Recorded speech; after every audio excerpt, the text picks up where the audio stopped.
with Sam Seder. The destiny of America is always safer in the hands of the people than in the conference rooms of any elite. Sam Seder. They are unanimous in their hate for me, and I welcome their hatred. We must guard against the acquisition of unwarranted influence, whether sought or unsought, by the military-industrial complex. The Majority Report with Sam Seder. Ever get the feeling you've been cheated?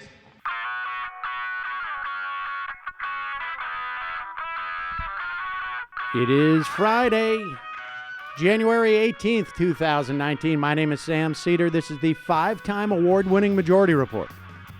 We are broadcasting live steps from the industrially ravaged Gowanus Canal in the heartland of America, downtown Brooklyn, USA. On the program today, it's Casual Friday, and of course, rarely is the week casual in this era. On the program today, Digby from the blog Hullabaloo. We'll be recapping some of the news of the week. And David Feldman from the David Feldman Show will be joining us to recap some of the stuff from the week or just to talk about who he's mad at. And The Sopranos 20-year anniversary. Well, I didn't want to. Oh, I'm sorry. I didn't realize that was a spoiler. Meanwhile, Donald Trump told his personal lawyer to lie to Congress, joining Richard Nixon in the pantheon of presidents who had this act included in one of their articles of impeachment. It's always the cover-up. Henry, you want to pray? Wait, your name isn't Henry? Get out of my office, Mike. Meanwhile, Bill Barr's testimony has just gotten a lot more interesting. DHS and ICE separated more migrant children than they revealed. LA teachers still on strike, drawing massive crowds. The shutdown continues as Trump becomes even more unelectable. And apparently the administration leaked the commercial travel plans of members of Congress to maybe endanger their safety as they plan to go talk to NATO officials and troops in Afghanistan. Representative Eshoo cancels the Medicare for All hearings amid what seems to be no reporting on that. And Representative Republican Jason Smith apologizes for being caught as a racist. All this and more on today's program, ladies and gentlemen. Big stuff happening with this BuzzFeed piece. We've already gotten Jeff Merkley, Senator Jeff Merkley, calling for the president to either resign or get impeached. This is a big deal because, as you know, Richard Nixon, they had drawn up 3 articles of impeachment with Richard Nixon. We'll talk about this with Digby, but you should know that Article 3 of what was going to be undoubtedly an impeachment that certainly Richard Nixon thought would happen, which is why he left, includes the following words: counseling witnesses with respect to the giving of false or misleading statements to lawfully authorized investigative officers, and false or misleading testimony in duly instituted judicial and congressional proceedings. I mean, this is one of the major obstruction charges. We'll get to this clip when we get Digby on the program. Starting early this morning, obviously, I appreciate your joining us. Want to let you know, as a small business owner, many respects a reluctant one. I wonder if that's always the case with all small business owners. No, it's you because you hate freedom. Well, I'm trying to always constantly centrally plan freedom, and Right. it never goes well. However, if you are trying to centrally plan freedom for your own small business, this may help, particularly if you have a client-based business. right? Like you're a graphic designer or I don't know, you see, whatever you would have clients for, I guess. Honeybook.com can help you spend less time handling the administrative work and more time doing what you love. Honeybook is an all-in-one business management platform for creative small businesses. They make it easy to streamline your process with client and calendar management tools and custom-branded proposals and contracts. You can even get e-signatures, generate invoices, and get paid faster, all with one online system. Over 75,000 photographers, designers, event professionals, other solo entrepreneurs have saved hundreds, if not thousands of hours a year with Honeybook. They have on there, you know what like the one business thing that I understand, that concept, is that 80-20 concept. You want to spend 80% of what you're doing at work doing what you do best. And that is one of their logos, essentially, on their website. And they get this idea. You don't want to be, if you are one of the people who are working in any of those type of fields, you don't want to spend more than 10, 15%, 20% of your time doing administrative work. And we have partnered with Honeybook.com to offer Majority Report listeners 50% off the first year of Honeybook when you use the promo code MAJORITY. So get started at honeybook.com today. Use the promo code MAJORITY for 50% off your first year. Again, that's honeybook.com, promo code MAJORITY. Check it out, folks. Also, if you have heartburn or acid reflux, keeps you up at night, try Medicline. It's a new natural solution to a problem that affects thousands of Americans. And I think this probably applies to a lot of different sleep problems that people have. It's a comfortable acid reflux pillow system for your bed that keeps you in the best sleeping position for natural relief. No more sliding down a wedge or putting blocks under your bed frame. No more dangerous medication. No more suffering. The Medicline system is available in 3 sizes. It has a patented arm pocket, so you can sleep comfortably on your side without pressure on your shoulder. The soft, supportive body pillow keeps you from rolling to your back so you can get the rest you deserve. If you're suffering with nighttime heartburn, try a Medicline tonight. With their 100-day guarantee, relief guarantee, you got nothing to lose. The system ships free with a special offer and comes complete with a full set of pillowcases. For more information, visit goodnightheartburn.com or call 800-610-1607. That's 800-610-1607. Enter the code MAJORITY at checkout for fast, free shipping. That's goodnightheartburn.com or call 800-610-1607 to learn more and try Medicline today. All right, folks, going to take a quick break, and we'll be right back with Digby.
Back. Sam Seder on the Majority Report. Ladies and gentlemen, it's Casual Friday. And fortunately today, we have a guest who allows us to play this little ditty. Are you ready for some Digby? Yeah. Are you ready for some Digby? Yeah. I don't know why that song makes me laugh so much, but I enjoy that song. Me too. It's very chill. Very chill. It's about all I could handle today, so that's great. It feels like sort of like I don't know, the lounge music, like the lounge music that hit like about 5 years ago. No, it was, but that came back a little bit. There's an artist named Jim Noir who was in that sort of style. Is that right? Yeah. There was also like some other. Well, whatever. Let's not get too caught up in this. But what is old is new again, isn't it, Digby? We're going to. It feels like Donald Trump wants to hit all three of the same articles of impeachment that Richard Nixon was faced with, and this story in BuzzFeed. We got to be a little bit careful because this stuck out for me in this BuzzFeed story, and I want to get your take on this, obviously, but. It was reported by two law enforcement officers who are familiar with the investigation, I guess, that Donald Trump specifically told Cohen to lie to Congress about Cohen's repeated, contacts over this Trump Tower building in Russia. Now, the Trump Tower building in Russia itself, it could be just as innocuous as, he wanted to build a Trump Tower in Russia. He's perfectly allowed to do that. For some reason, he didn't want that to be known. And he told his lawyer to lie to Congress about it. And his lawyer, I guess, did lie to Congress about it. And I just read this before you came on, but it's worth reading again. I mean, I think you know this, is that the third article of impeachment, Nixon, was specifically the words were counseling witnesses with respect to giving false or misleading statements to lawfully authorized investigative officers and false and misleading testimony in duly instituted judicial and congressional proceedings. Check, right? I mean, if this story is true from BuzzFeed, check. Absolutely. I mean, this is, and this isn't the first we've heard of this. It just has some new detail that we hadn't heard before. And one of the reasons why I think it's got so much credibility is that this charge turned up in the Michael Cohen, the Mueller, sentencing agreement for Michael Cohen for his lying to Congress. And so we knew that this sort of was out there, but what we didn't know before, what this adds to it, is the fact that this has been confirmed by two law enforcement representatives. One assumes this must be from the Southern District of New York, which is interesting in itself because we had assumed that this stuff was sort of centered in the Mueller investigation, but it's possible that they're both kind of looking at this Trump Tower Moscow deal for different reasons, and that's how the information is being shared among the two offices. But there's also this detail that there is some documentary evidence. Now, what that is, we don't know. I heard Leopold on TV this morning, one of the reporters, right.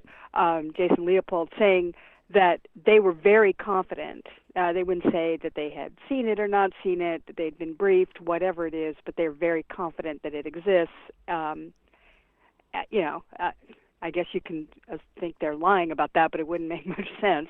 And what that means is that it's either a tape, which would be extremely, you want to talk about the Watergate parallels, or, it's some kind of an order that came through on paper. Now, that's not how Trump does business. He's generally a guy who gives his orders verbally. So I'm thinking that it's some kind of a tape, and we know that Cohen was taping things. Right. So. Right. We know Cohen was taping things throughout that period of time. It sounds like he was taping it almost for years on some level, like he was aware, like I've got to I've got to protect myself. All right, it makes this testimony from William Barr that much more important. And it's interesting, there's a lot of times, and particularly I go back to when we saw Wyden and Merkley, I think it was, when they would ask specific questions about, of Clapper regarding the NSA spying. And there was a sense that they had answers, right, about certain things that they couldn't talk about. And they would ask questions that were specifically a function of that. And I think they're and here is Amy Klobuchar. And you get the sense that Amy Klobuchar 2 days ago had a sense that stuff like this was maybe out there to drop or, was just paying attention. But here is her line of questioning of the Attorney General nominee who just had his hearings 2 days ago. In your memo, you talked about the Comey decision, and you talked about obstruction of justice, and you already went over that, which I appreciate. You wrote on page 1 that a president persuading a person to commit perjury would be obstruction. Is that right? Yes. Okay. Or any person who persuades another to, yeah. Okay. You also said that a president or any person convincing a witness to change testimony would be obstruction. Is that right?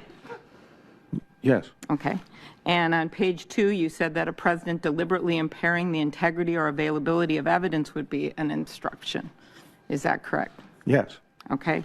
And so what if a president told a witness not to cooperate with an investigation or hinted at a pardon? I'd have to know the specific. I'd have to know the specific facts. Okay. And you wrote on page 1 that if a president knowingly destroys or alters evidence, that would be obstruction. Yes. Okay.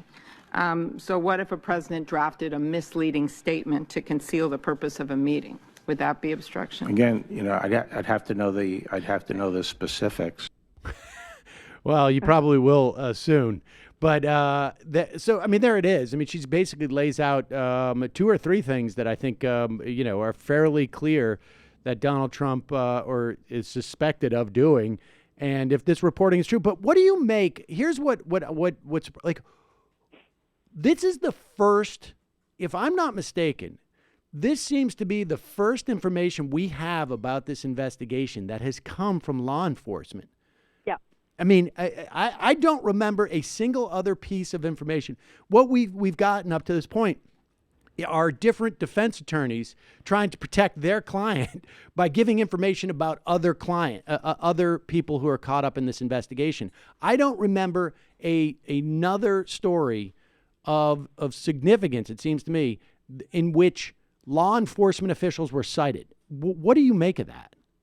Well, I think, like I said before, I think that this had to have come from the Southern District of New York. And I think that Leopold and Cormier, the 2 reporters for BuzzFeed, they also dropped the story about the Trump Tower Moscow deal that was going on through 2015. I suspect that that's where it's coming from, that they're more leaky, and that the Mueller investigation, we really have no idea outside of the actual court filings what that case looks like. But the Southern District of New York, maybe it could be FBI agents or some kind of, other investigators that they have on staff, something like that. It's interesting they call them law enforcement. So, I guess that could apply to prosecutors too. I don't even know. But definitely, that's where I suspect that it's coming from, is from there. And it like I said, it's very curious because it means that this particular part of the Russia investigation that has to do with Trump Tower Moscow, I'm assuming that much of that originated from that Cohen investigation, that's where they got this documentary evidence, that's where they discovered this. And maybe it's just something that, they had, and then they turned it over to Mueller, and they're just sort of repeating what they already knew. But I don't think that's true, because this sentencing agreement that Cohen just did with Mueller, that had to do with this perjury or, lying to Congress. So that's pretty recent. So I'm assuming that they must be working in tandem there. There's some kind of a co-equal investigation on this Moscow Trump Tower thing. And it's really looking like that is a much bigger part of this, I think, than we may have realized. That there's much more to this Trump Tower Moscow thing. I mean, I read something last night that there's someone saying that in the agreement that Trump signed, you remember he said there was no signed agreement, then later it turns up the signed agreement that they actually had a deal. That in that deal was supposed to be $1 million in earnest money that the Russian developers were supposed to give to Donald Trump.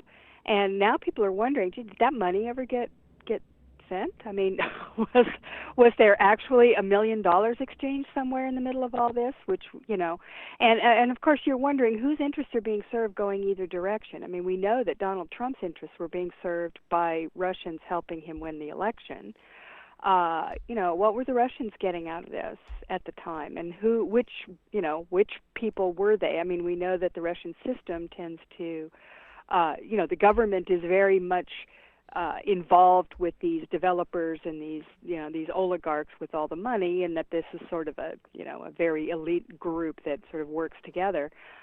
So who was involved in all that? So that part of the story, which is not something we've concentrated on until recently, for obvious reasons, we didn't really know about it. That seems to be a much bigger deal. So it's interesting that this is the first leaks we're getting out from those kinds of sources in this, because Sam, remember in all the other investigations, I mean, you go back to the 90s, these prosecutors leaked like a sieve, and they did it very strategically. They were trying to put pressure on witnesses and doing all kinds of stuff. I mean, they played a lot of those so-called pseudo scandals in the Clinton years in the press. I mean, they Right. used the press as part of their strategy, and that's just not happened with Mueller before. And so it's not something that is unique. This kind of a leak coming from law enforcement isn't unusual. What's unusual is that there haven't been leaks coming from law enforcement. So right. Interesting. And I have to say this. I'm not drinking today. In the past, Why not? Well, I'm not drinking yet today. But in the past, we've done a show where we drink a little bit, and we talk about sort of more barroom theories. And so I'm not going to go too far with this, but when I hear about an international deal involving a lot of money that is set up by Felix Seder, who is it's unequivocal. He, to the point where Loretta Lynch wrote an affidavit on his behalf, he was or is an FBI asset and at different times a CIA asset. I imagine he's based in New York. I imagine the New York FBI was involved in some way running this guy. It's, I don't have a sense of, I don't know enough about these things to know, what kind of relationship they have. But if this guy's out there working deals with international money, right, and has done this multiple times, was a special advisor to Donald Trump, I can't help but think that that the story is bigger than Trump. And that it involves Felix Seder, and whoever. The idea that Felix Seder is setting up these deals, right, where he has been basically providing information to the CIA and the FBI about tracking money, international money flows, and they weren't aware of this. I think there's a lot of other subplots here to this. We may be talking about the one that has the most relevance in terms of the presidency, but that doesn't mean it's the biggest plot line that is going on there. And that's, people can go back and listen to the episode we did with Perrine over the vacation if they want to, hear more of sort of backfill that stuff. But For certain law enforcement to be leaking this suggests to me that there is some other game being played here, right? Because the Mueller investigation has been super, super tight. And the Southern District of New York is also known as being fairly super tight. You know, when you talk about these leaks during the Clinton investigation, that was all coming out of Ken Starr's, merry band of followers. And they were all, the people who were doing the leaking there, none of them were career investigators, right? They were people like Brett Kavanaugh, who was literally in charge of leaking to the press in the Ken Starr investigation. So the idea that that people feel the need to get this information out there at this time is fascinating to me. Well, it is, and you have to wonder. This is coming up just before. I mean, when is Cohen scheduled to testify? Testify on the soon, 7th, right? I think. Yeah, so it's right around the corner. 3 and weeks. By the way, let's not forget this other little game that's being played by the president himself, who is now out there tampering with the witness, Michael Cohen, by threatening his father-in-law. And this is real mob stuff. This is the nice little father-in-law you got here. Be a shame if anything happened to him. Right. I mean, it's really outrageous. He just did it again this morning in his tweet about all this. So, the fact that Cohen's testimony is coming up seems to maybe be a catalyst for maybe both what Trump is saying about the father-in-law, SDNY. I mean, who knows? Maybe they're putting pressure on Cohen. There's a whole lot of information they wanted from him that they didn't get, which is why he's going to do 3 years in prison instead of getting off, because he refused to talk. And we assume, maybe that's got something to do with Felix Seder. Can we even believe we're talking about this? This is the president. It's the president's lawyer. It's the president of the United States. This is cheap mob stuff, even the Felix Seder stuff. This guy went to jail for a barroom brawl where he cut somebody with a broken glass, right? And has subsequently played this very strange role in being an asset and also a criminal, and you just couldn't make this stuff up. And maybe there's something to do with that as well. If it's the Southern District, they've got a whole different set of priorities, it seems. Maybe they're breaking up something on their end. Yeah, that has that's the sense I get, that this is this may be a bank shot in some respects, but it's all conjecture now. But moving from this sort of the law and order stuff to the sort of the political implications, this puts a lot of pressure, it seems to me, on the Democrats to start hearings in the House, right? Like, put aside everything else.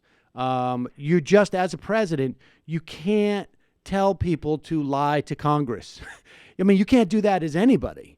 But as a president, like I said, this was, there were 3 charges against, or 3 pieces to the Nixon indictment. And one was obstruction, and one was, lying essentially to Congress and to investigators. It was, this is the stuff that people get impeached for. And it strikes me as like, I've said I don't think that he will get convicted unless there is tapes of him running naked around on the front lawn of the White House, probably chasing a small child. But short of that, I don't think the Senate's going to do anything like that. But the House, it seems, they're going to have to start proceedings on this, right? That's what Cohen is probably going to kick off in some way. Well, it's obvious. Look, if this, and I mean by the whole story, not just this specific thing that we, dropped last night in BuzzFeed. If that doesn't merit, if all of this does not merit an impeachment inquiry. Nobody's saying that they've already come to the conclusion he's impeached and let's move on to the Senate. Obviously they have to hold hearings. They have to do, a full investigation. They've got to lay out the case. That's the whole point of the impeachment is that they have to lay out a case. And the idea that we have to wait for Mueller. No, they don't. And that's a mistake to think in those terms, because Mueller, as we learned from the Barr hearings earlier this week, that report, if there is one, may never see the light of day, Right. or at least not in the way that impeachment managers and the public would need to see it. Because if Mueller presents this to the new Attorney General William Barr, and if William Barr continues to protect the president, which up until now we have good evidence that that's what he's been hired to do, although perhaps that might change, that he, if that happens, the report comes to the Attorney General. That's the way the rules are. He's right about that. And he will decide what is made public and what isn't. He may very well decide to summarize it in some way that does not tell the whole story and that does not lay it out for the public. The Congress has to do their job on this. Now, it's not right, and all that Mueller investigatory material should go to the Congress, even if it's classified. The committees should have access to it. But, this may be a problem. So, yes, they have to get started, and they have to get started now. I made the argument before the election that it was that they never needed to run on impeachment. Oh my God, the Democrats, they're going to run on impeachment and the public will be upset and blah, blah, blah. They don't have to run on impeachment. They have to run on accountability. They have to run on oversight. They have to say they're going to hold hearings, they're going to look at all this stuff. Well, now that, there's more and more information coming forward, and there's more and more people who are talking, they have to, there's nothing that says you can't hold an impeachment inquiry, which is what we're talking about. And they have to get started because there's not enough time. And if the fact that the Senate, the Republicans in the Senate, who basically are a bunch of dying potted plants as far as I can tell, they probably won't convict him. Okay, fine. But then you have an election, and what you're running on is the case that the Democrats lay out that of Donald Trump's, lies and various crimes. And then you have a bunch of Republicans who refuse to do anything about it. I don't understand why that's a bad thing for the Democrats. To me, it's the Republicans who look bad in that situation, not the Democrats. That's a good point to sort of pivot a little bit to. I'm not convinced that that's the thing that you necessarily run on. I think to a certain extent that there's the context in which you run, and then there's the thing you run on, right? I think that and it may be something that in terms of the congressional races and certainly senatorial races is a touchstone. But I think explaining to the country that Donald Trump is a bad person is not. I think it's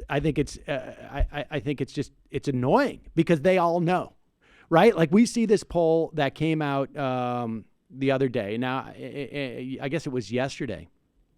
I think it's a Marist NPR poll, and we haven't quite seen. Stuff like this out yet, or in the past. But now, where is this? I had it there before. But it shows basically that Donald Trump is unelectable. Something like 57 or 67% of the population, 57% of the population says they will not vote for Donald Trump, period. And it suggests to me that on some level, you need to go now that we're a ways out. These polls, shift. People don't know, but his approval is slipping with the base.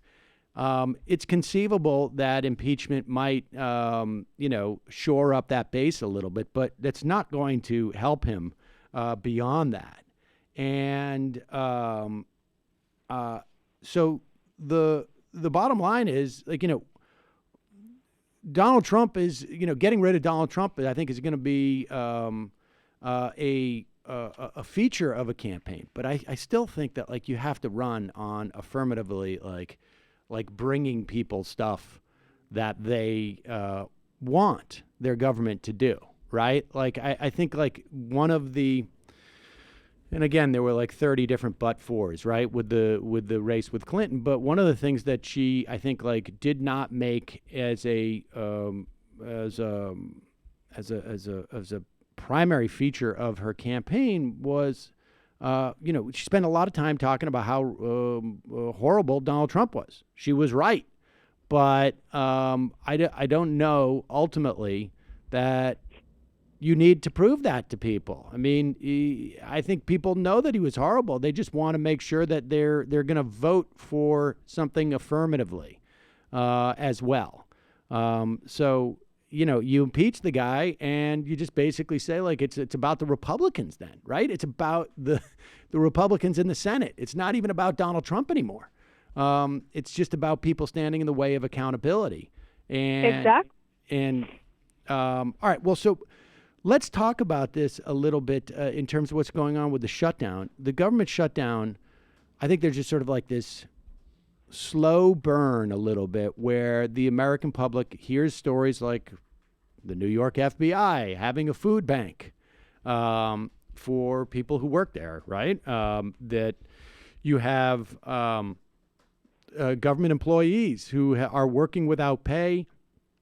It feels like, if the TSA or the FAA, the flight controllers decided we're going to stage a one-day walkout, that this whole thing would come to a head. And I guess the question is like, what, are we going to have to wait 3 months for that to happen?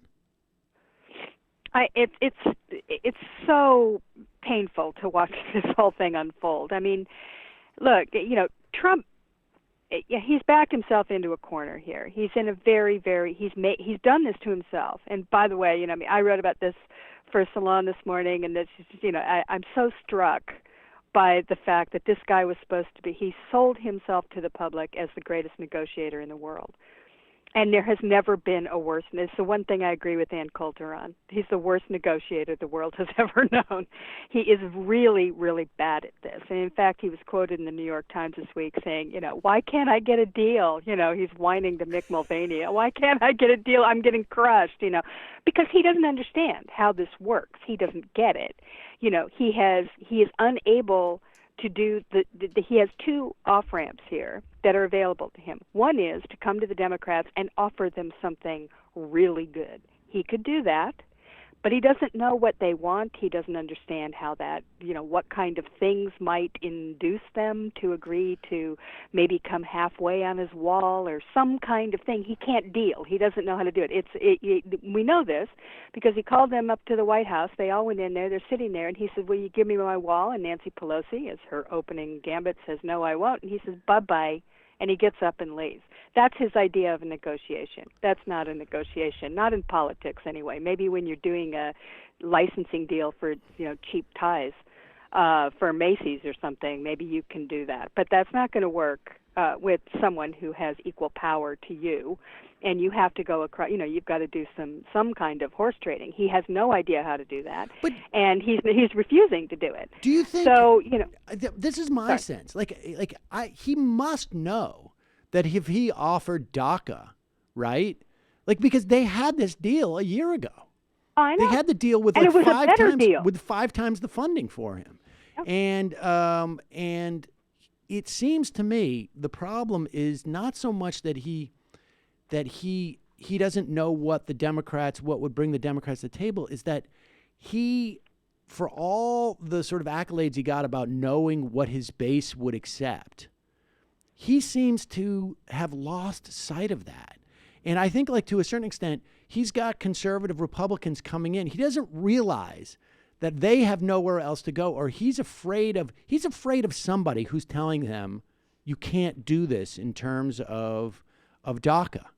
And maybe it's Stephen Miller, which is just weird to me. I think it's Mark Meadows. It could be Mark Meadows. Somebody's telling him you can't do this, and if you do this, they'll turn on it, which is sort of strange, right? Because theoretically, Trump's supporters are a threat to everybody in the Republican Party, but he seems to be intimidated by the Freedom Caucus in a way that others aren't. Well, he's being played by them. And just to say, everybody can play Donald Trump because he's an idiot. So the Freedom Caucus is playing him too, saying, oh, you can't do that. Don't give an inch. If you give an inch, then you're going to lose your base. And we all know that, Trump is terrified of losing even one voter. I don't even understand that either. I mean, he thinks that's the universe of voters. I mean, if he behaved differently, there might be a different universe of voters for him. Who knows? But in any case, that's where he's at. And Mark Meadows has a different agenda altogether. Mark Meadows, his entire career has been about shutting down the government and about not giving an inch. That's all he does. He has no other way. They like it when the government is shut down. They like it when everything is chaos. Their entire worldview is based upon just having this rigid set of demands that you either do it or we'll burn this place up. I mean, that's where they are. And so this is working out very well for Mark Meadows, and he's able to get the president. I think it's also. Keep him away. I think it's also. Sorry to interrupt, but I think it's not just Meadows. I honestly think like this is like Sean Hannity. Like we got a clip and play it later of Rush Limbaugh saying if he just hangs in there and he stays in there. Like I do think that Ann Coulter and Rush Limbaugh and Sean Hannity are basically saying they'll fold, and so he can't, and he doesn't know who to listen to. In this, like he has lost sight of the idea that he could shoot somebody on Fifth Avenue, because I'm quite convinced he could say to, he could just make an announcement tomorrow. We had a secret funding. We built the wall. It's there. I agree. It's 87% there. And there'll be a couple of stories in Washington Post. We checked it and no, there's no more wall. There's just the amount of wall that there was yesterday. And none of his voters would know that, and they certainly wouldn't talk about that on Fox, and end of story. But at one point, this thing comes down. Now, I want to just shift this just a little bit because we got only a little bit of time here, but there was a thread, and you touched on this a little bit in your Salon column, but Nancy Pelosi says, you know what? Don't come to Congress and give a State of the Union. It would be wrong because the government is shut down. And then Donald Trump turned around and said, oh, you should not take the Air Force planes for the contingency of Congress people who are going to meet with NATO officials and then to Afghanistan. And then apparently leaked that they may have commercial travel plans, which, that's like getting a little bit endangered. Like you wouldn't go and say like the president's going to go to a surprise visit to blankety blank tomorrow because the Secret Service doesn't want you to do that. But so give me your sense of the way this is playing out, because there was a piece in the Times, I think it was, that was like voters are going to get sick of this, like, people have got to grow up and, they sort of like the no labels. We got to get stuff done here. Forgetting that 3 weeks ago, the Republicans controlled all of government and could have passed this legislation if it was passable. Of course. And, that's, is it surprising that the press is doing this? I noticed it all day yesterday, too. Oh, this tit for tat, and look, they're being petty, and they're going back and forth. This is nonsense. Again, this is about Trump.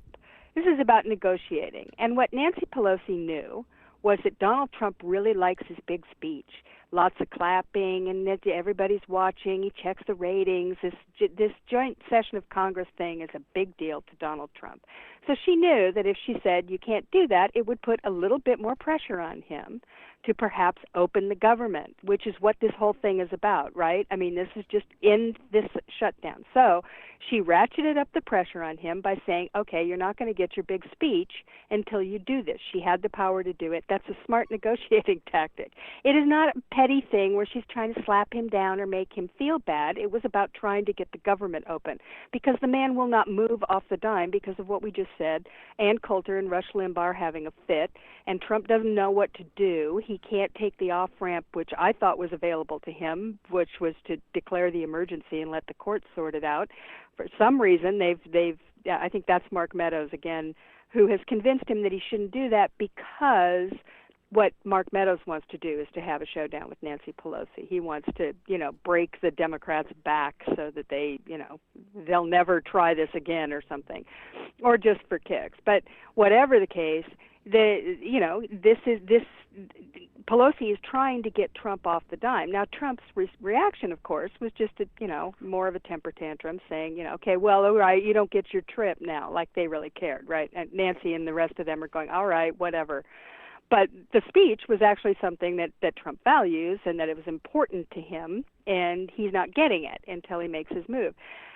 The media is just intent upon turning this into exactly what you described, one of those no-label things. Oh, the adults in the room, there aren't any. They're all just playing games, and this is not what the people wanted. They want a bipartisan agreement and blah, blah, blah. Well, all that's true. People do want a bipartisan agreement, but you can't deal with this guy. His word is no good. He just, before Christmas, he agreed to that continuing resolution that would have funded the government for a year, and they would have come back and hashed out more stuff about the wall for a couple months. But he backed off because Ann Coulter got mad at him. So you can't deal with somebody like that. That's the second time he's backed out of a deal that was made. The first one was with the Democrats that we talked about before, the immigration deal with DACA and the wall and all that. He backed out at the last minute because Stephen Miller yelled at him. Then this year he did exactly the same thing. So, we're not in a position where, you can just say, well, golly, if only they'd just sit down in a room. This guy, sits down and then says bye-bye when they won't give him what he wants. So this is a problem, and it has nothing to do with the Democrats. They're doing the best they can, and they cannot give in to this guy, because if this becomes the way he negotiates, you don't even want to think about what happens when the debt ceiling comes up again. You don't even want to think about what's going to happen in the future. Any funding bill he will use as a cudgel. This is not somebody that you can allow to negotiate this way. Now, it's awful, and they've got to do something about it. But, the idea that there's some facile answer if everybody just act like adults is, it's one of those Beltway tropes that just drives me crazy. Well, it also basically says none of these decisions really matter. Right? I mean, that's basically the underlying is like at the end of the day, as long as we've got our tax cuts, everything else is just details. Right. And that is the thing that people, but the problem is, and Greg Sargent, we had him on the other day to talk about a little bit about this asymmetry, is that Democrats respond to that type of New York Times piece in a way that Republicans don't, right? Like they just don't. That's not part of their media. They have successfully gotten their base and the people that move them to ignore and have disdain for what the New York Times writes or the Washington Post writes. Meanwhile, Chuck Schumer is sitting down at the Bailey's kitchen table going like, I can't believe this Times article. I don't know if you know the Baileys. That's his imaginary family from Long Island that gives him advice. And that's not my construct. That's his. But this makes them nervous. And there's the asymmetry right there. Well, this is one good thing about this new crew that's just come in, I think. A lot of these new freshmen, they don't give a damn about that. They clearly do not care. And, they're getting hit daily from, Alexandria Ocasio-Cortez to, across the board. All of them, they're being hit hard by the media. The right wing's going after them. And they're just letting it roll right off their backs. So that dynamic may be changing partially because of that. I also suspect that in this situation, I see, at least on the part of Pelosi, trying to keep her caucus together. She's good at that, but, she's not omnipotent. She has to do things to appeal to all these people. That this is a case where they truly do feel, and let's face it, it's a miracle they've hung together. Because in the past, we would have seen a bunch of, more conservative Dems rushing to try and help the Republicans out. And you'd have them standing up, giving speeches, golly, the Joe Lieberman types. Or Steny Hoyer sort of was doing this 2 days ago. Exactly, but they're not doing it this time. And in fact, Trump even invited the moderates.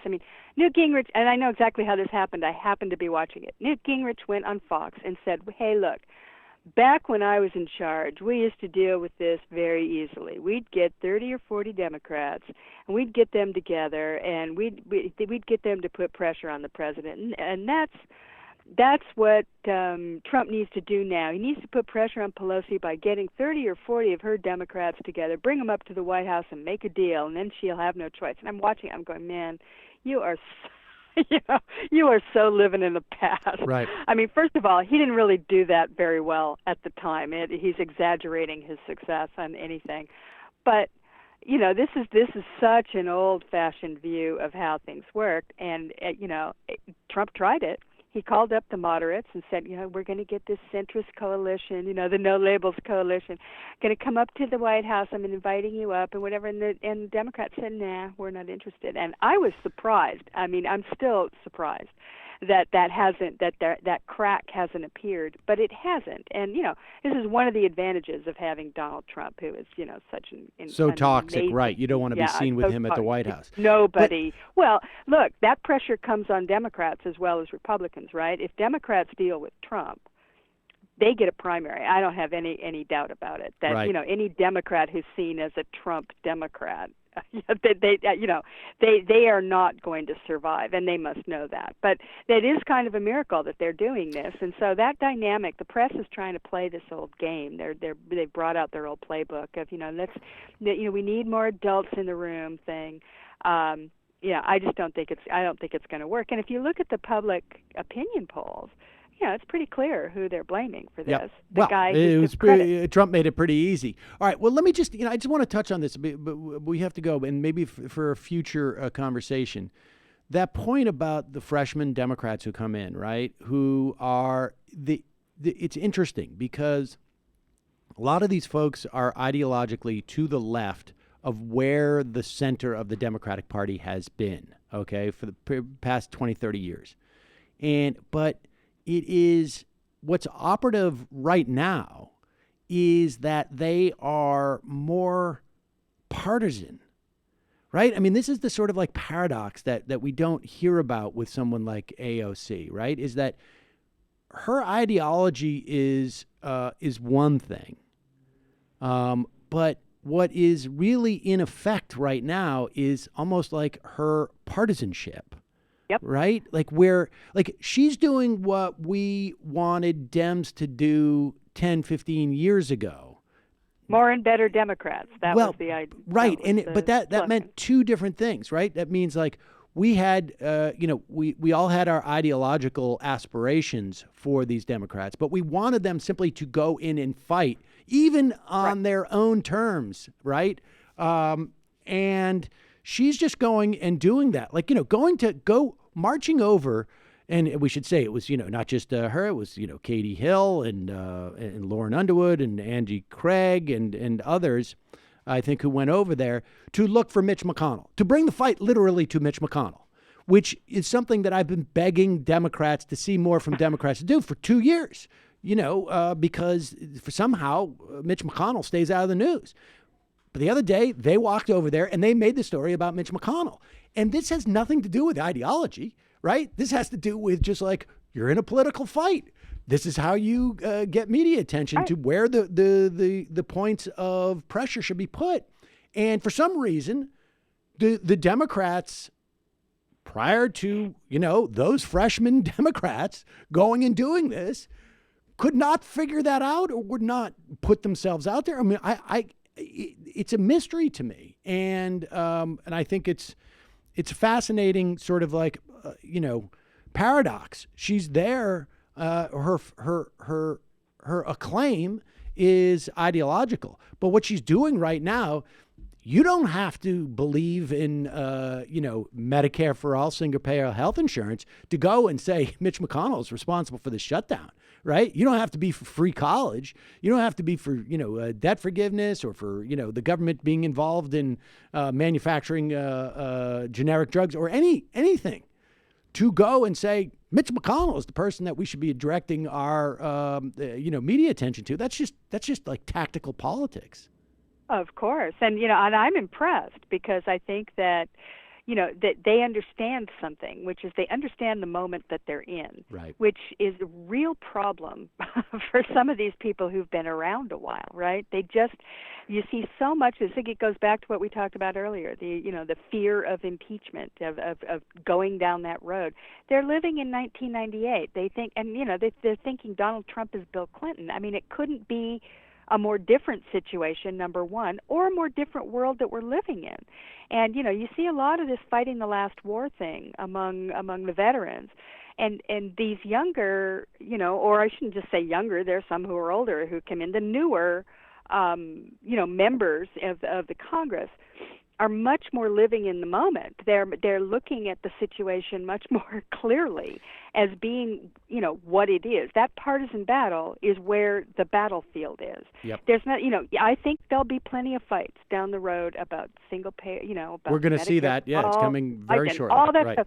There's time for that, and it will happen, and that's fine. That's the way it should work. But in this moment, these are people who are willing to sort of live in the time that they're in and fight the battle that is before them. And I am really impressed by that. And it's so necessary because the Republican Party has gone batshit crazy. And, there's got to be some pushback here. Digby, Heather Parton, thank you so much for your time today. I really appreciate it. Oh, my pleasure. Have a great weekend. You too. Bye-bye. Okay, bye. I sort of feel like Nancy Pelosi's not necessarily. Well, I don't know if Nancy Pelosi. She's been doing a pretty decent job, at least tactically. But some of these Democrats, it's not even fighting the last war as much as it's fighting like the first war that they were in. I think that's what happens. Fighting. Well, they're still. I think a lot of this generation still sort of like it. The lesson that they're operating under was George McGovern. And I don't think they necessarily took the right lesson from that. I don't know. But regardless, they don't seem to have picked up any cues from any of the other fights since then. But all right, we're going to take a break. When we come back, David Feldman will be joining us.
We are back. Sam Seder on the Majority Report on the phone. It is a pleasure to welcome back to the program.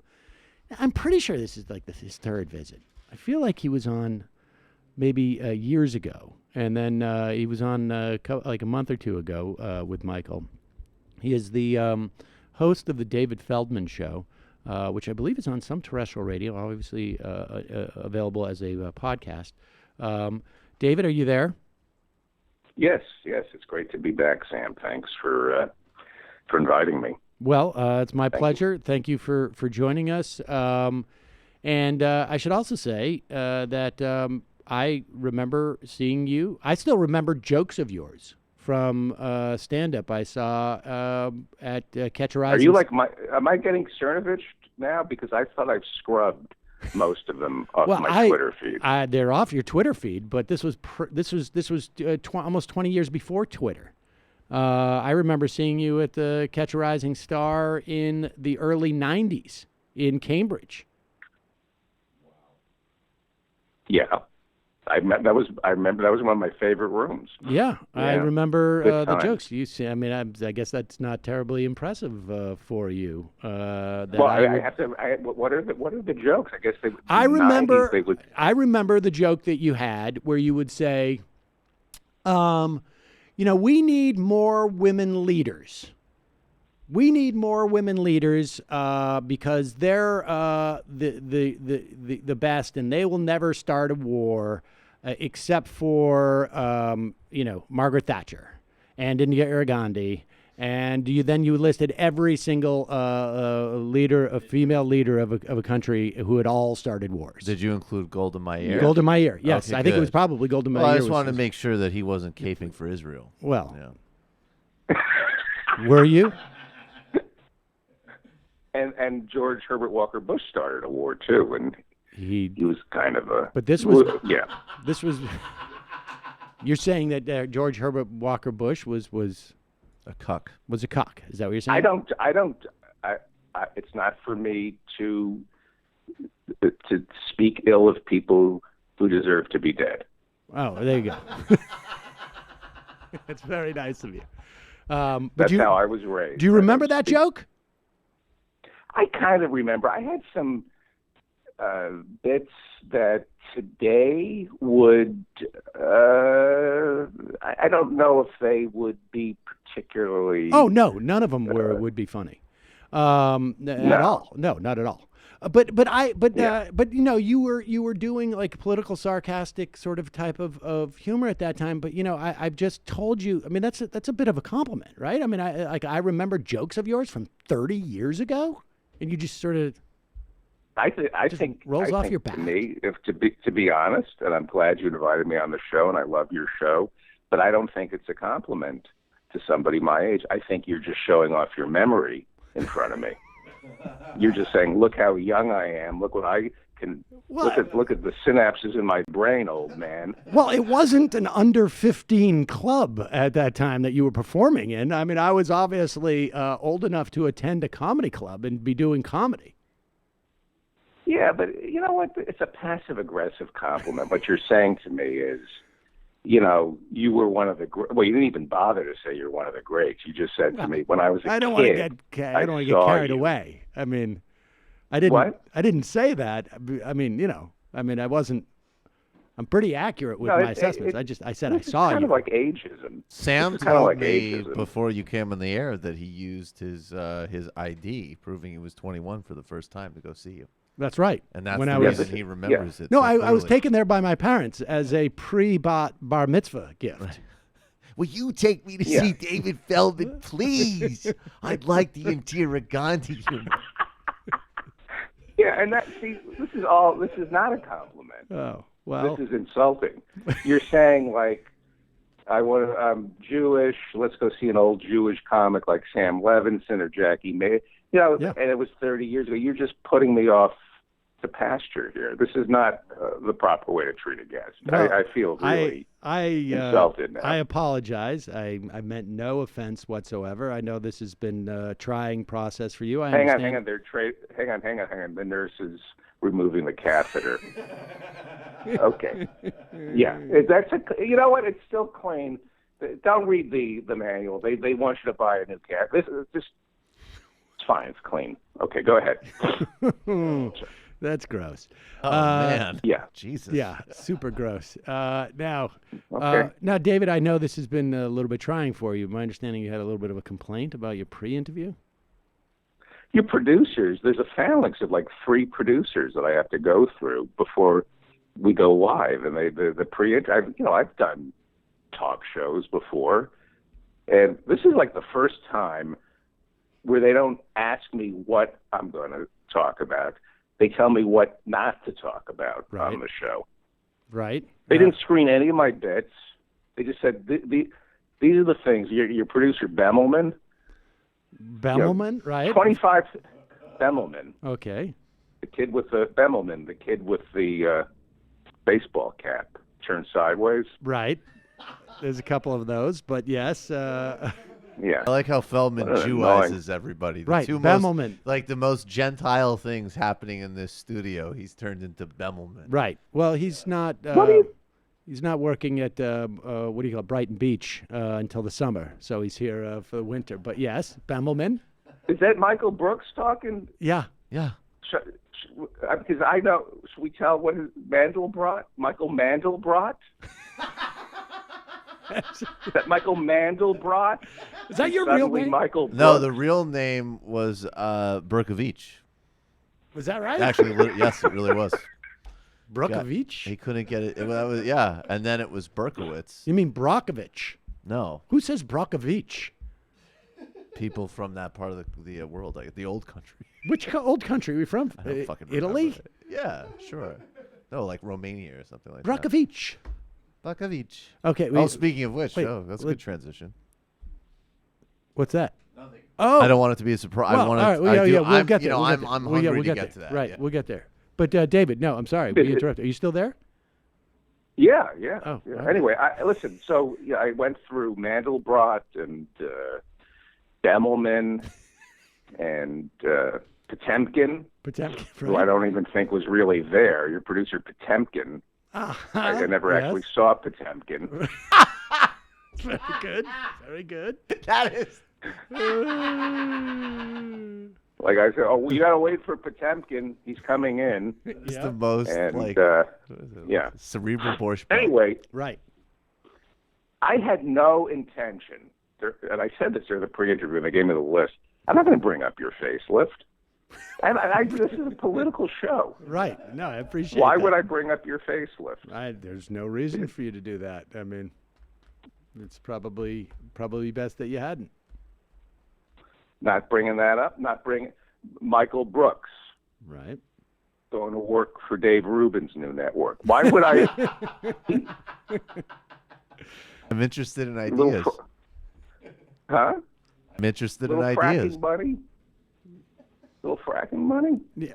Do you take fracking money? I'm not gonna, I'm working towards it. Yeah, that's where all the big money is. What else did you? I have taken fracking money at one point in my career, actually, but that's a story for only members only. Oh, there you go. Of course.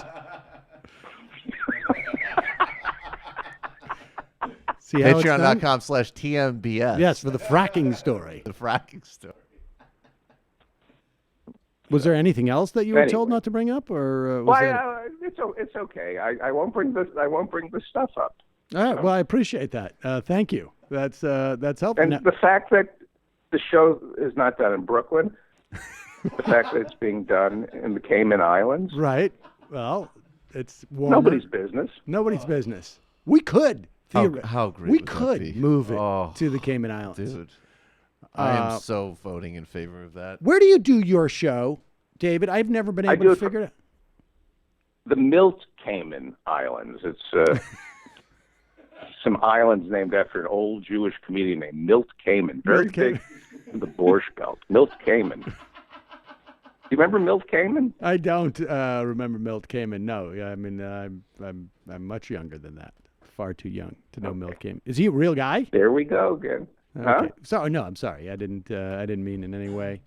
Now, David, we've prepared something for you because we know, and Michael was, in between the time he was running around doing errands for Dave Rubin, Like, It's you been downgraded to Aaron status. Well, I mean, you got to do. Come on, you got to do it from a distance. No, I have to. Setting to up do his it. new Patreon system that Dave Rubin's working on. Natreon, Right? Natreon. Yeah, Natreon. whatever it is, and but is there a case? Is there a cased system at your show? Whoa, Well- dude, that is so harsh. I mean, a little bit. Leave the a little wife bit. out of it, bro. Damn. What? You didn't get that one. I'm so glad you didn't. That went over don't his bring head. It up. Don't bring it up. I won't. Don't But bring it I up. It caught was you. so- I caught you loud and clear, Feldo. You let it go on the live show. I watched it. I did. I was trying to be really do it? classy. And I thought Sam was being Anyway. classy, but now I realize he just didn't get it. I didn't hear. What are you talking about? No, it's All right, later. we'll talk Well, about don't it. mention. I like her. Don't. Of course. Don't No, mention no, the seriously. name. Just say No- somebody you no were going wives. after. No wives. Okay. Okay, this is a good transition. Leave the women and children out of it. Right. Let's leave Yeah. the women and children out. We have something to play for you to celebrate the 20-year anniversary of something that my understanding is that you are a big fan of. Here, it is. This is Brendan and I's The OJ favorite. murder?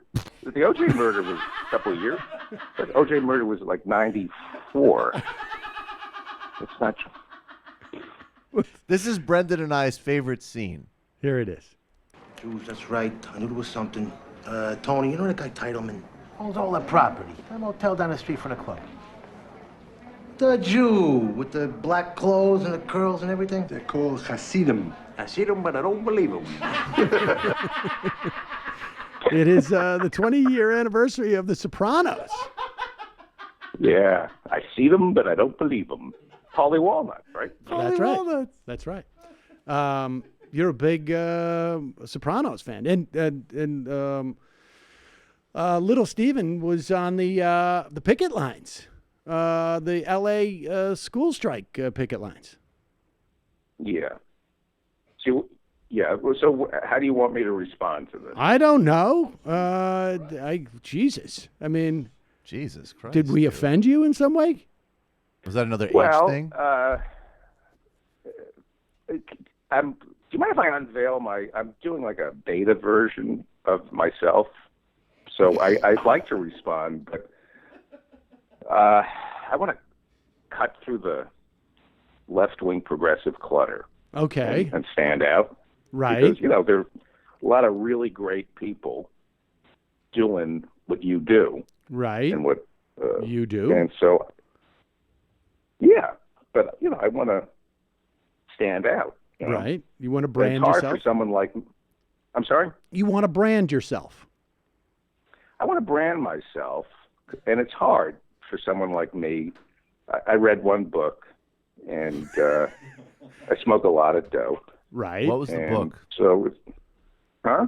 What was the book? It was a Christopher Hedges. I don't remember. It was a Christopher Hedges book, and I learned what the word oligarch meant, so I can explain away a lot of the Democratic Party as tools of the oligarchs. Uh-huh.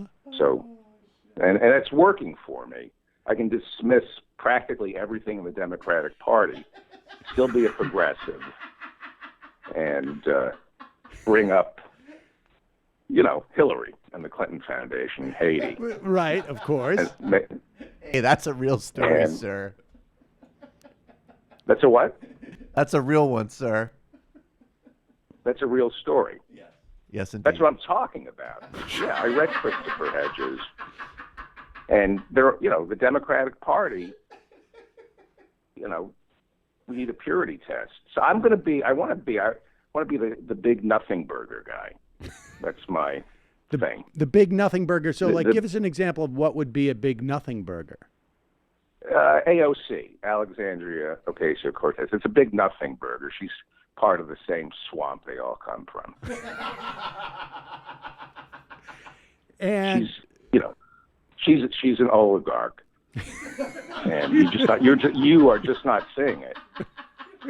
That's my. So this way I don't have to read because I don't like. I read. To be honest with you, I read like the first sample of the Christopher Hedges book. Wait, you didn't read the book? You just read the sample. and I learned oligarch, and I think I know what plutocrat means. So just bring up whatever you want, and I'll be the guy who says it's a big nothing burger. Okay. And we need a purity test, and then I'll scream and rant and rave and smoke some more dope. And so you brought up The Sopranos. That was a big nothing burger, right? Well, with a side of pasta. No, of course, but let me ask you about this then. All right, then this is appropriate. There was a BuzzFeed article that came out today. I mean, it is it hasn't been confirmed outside of this buzz, but apparently the president told his personal lawyer to go to Congress and lie. Do you think that's relevant? Big nothing burger. Big nothing burger. Michael Cohen, big nothing burger. The Russia investigation. I mean, come on. You know, what, hey, what about the McKinley assassination? Huh? What about the Garfield assassination? I mean, Booth got away with it for who was hiding Booth? They're all part of the same system. Oligarchy. Right. Big nothing. The deep dark state. Suddenly, are plutocrats part of spy agencies? Because I'm not sure I'm using the word plutocrat, but Clapper, right? And he's part of the same deep dark plutocracy that was behind the Clinton Foundation. So there's nothing there with Russia, and it's just a distraction to keep our eyes off something that you don't know about that I can lord over you because I read Chris Hedges. I see. And I'm smart. Okay. Yeah. Michael Cohen. They all lie before Congress. That's what they do. That's what they do. They lie before Congress. What about Congress lying before us? Huh? You don't talk about that. What about the plutocrats? I mean, it's just so, I don't know. You're not saying the forest through the trees. By the way, it's a nothing burger, and I'm kind of driving into the skid of getting older. Right. And I've come up with a new term, and it's this isn't my first rodeo, Sam. Is that the new term? Are you there? Yeah. The new term that I came up with. It's not my first rodeo. But that's not. I've seen things. But what is the new term that you brought up? This isn't my first rodeo? This isn't my first rodeo because it gives me, Gianforte, that congressman who body slams people. Right. It makes me feel like him. He's the kind of guy who's gone to rodeos. I see. So you saying it's not your first rodeo, it's obviously a metaphor, but it also implies that maybe you're a cowboy. Yeah. Exactly. All right. That comes off. Now, all right, so you think... The man of the people. Can I ask you a question on the opposite end? Okay, so... Sure. Obviously, perjuring yourself before Congress, lying to Congress, no big deal, because that Congress lies to us, as you said. What about some things in a positive direction? What about Bernie Sanders getting even really conservative and sort of more corporate members, nothing burger members of the Democratic Party to sign on to Medicare for All? What about that? That must be a positive signal. Medicare for All is a big nothing burger. Now, why do you say that? And because I don't know the difference between Medicare and Medicaid. I'm testing this out here. So no, it's going well. I actually think that you're probably pulling members off of our show right now. They're all just signing up for the new David Feldman show, or is that what you're going to call it with this new persona? Are you going to call it something like not your dad's rodeo or something like that?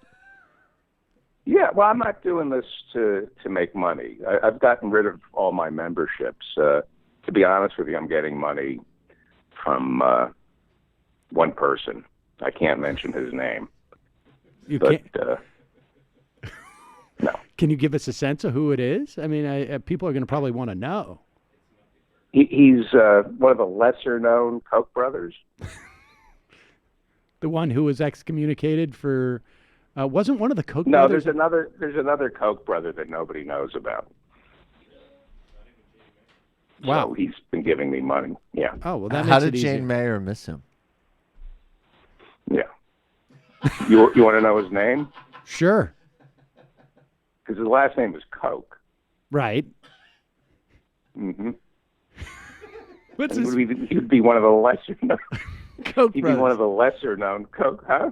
What was his name? The first name? Well,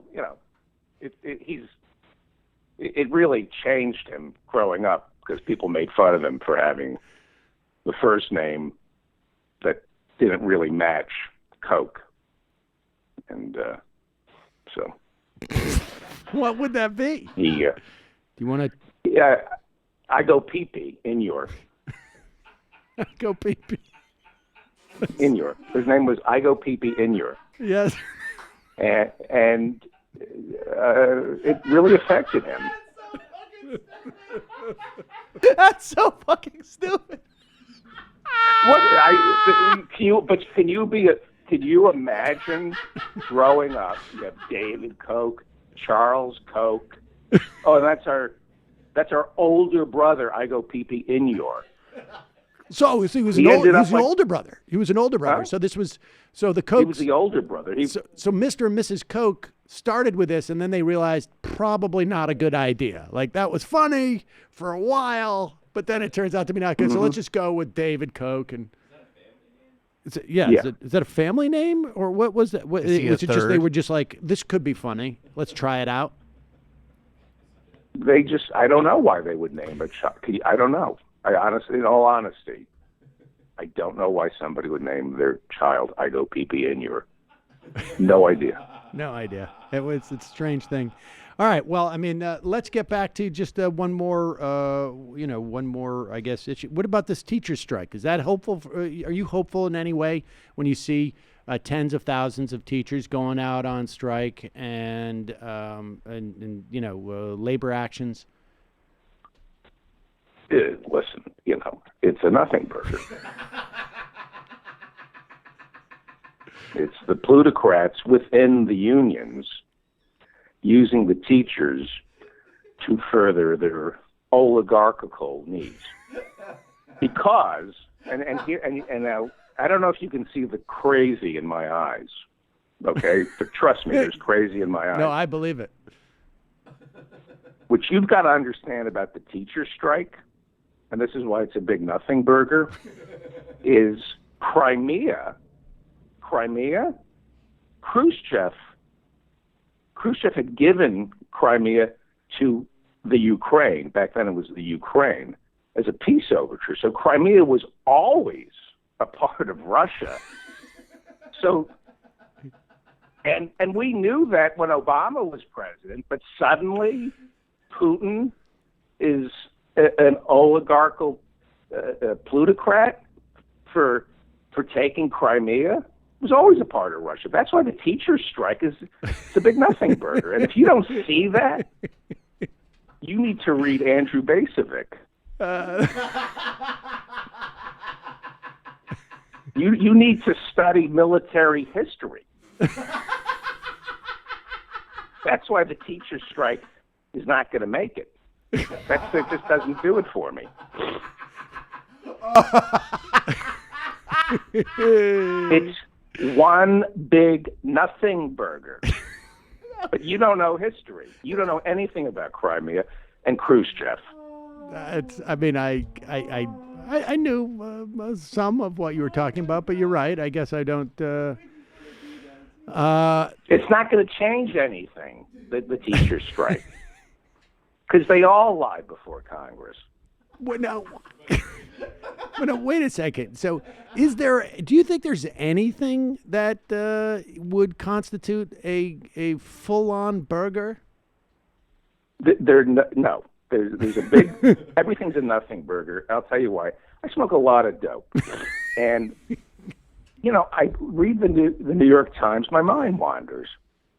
That can't be my fault, right? So I need to explain away things. Let me just clear my throat. I was going to say, you've aged quite a bit. I smoke so much dope. Right. I don't like to read, but I like to talk about things. And when I pick up, because I have passion, I have a lot of anger. Right. I just don't know things to be angry about. But I've got rage that has to be channeled somewhere. And I try to read the New York Times, but it's, you get past the first letter, and your mind wanders in each article.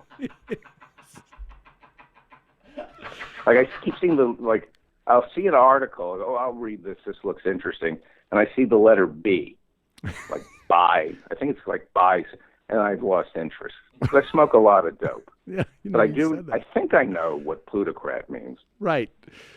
Well, I got to say, this new David Feldman, I think there's a market. There's definitely a market. Now, it's not one that isn't being fulfilled a little bit right now. I got to be honest with you, but really, yeah. Well, I mean, do you look out there? I mean, have you done any sort of market testing? Is there anybody out there that you think that you might be bumping up against?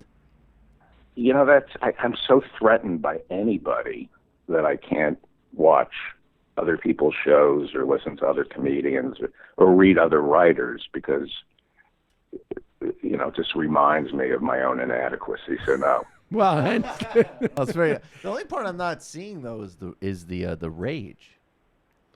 Yeah, the rage. Yeah. Well, that's a different Patreon level. That's what the people pay for.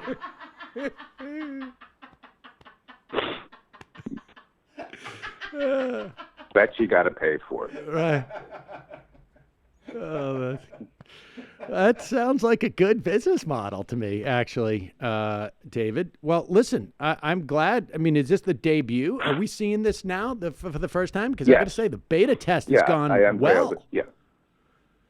Thank you. I'm hoping it's going to work. I think I'm going to cut through the clutter of the internet. Are you intentionally using the word dope to talk about weed? Is that an age joke as well? Dope. What are the kids calling marijuana these days? What is it? What are they calling it, Brendan? Which one? Yeah, Brendan doesn't know. What, Matt? What are the kids calling dope these days? Weed. Yeah, weed. Weed? Mary Jane. Weed. Yeah, sweet Mary Jane, man. Smoke that lounge. Okay. Grass. Ganja. All right. People aren't calling it grass anymore No, they're because definitely not calling it grass anymore. How do you call it weed when it's not even like most people are vaping it? Herbal medication. I mean, I'm not vaping it. All right.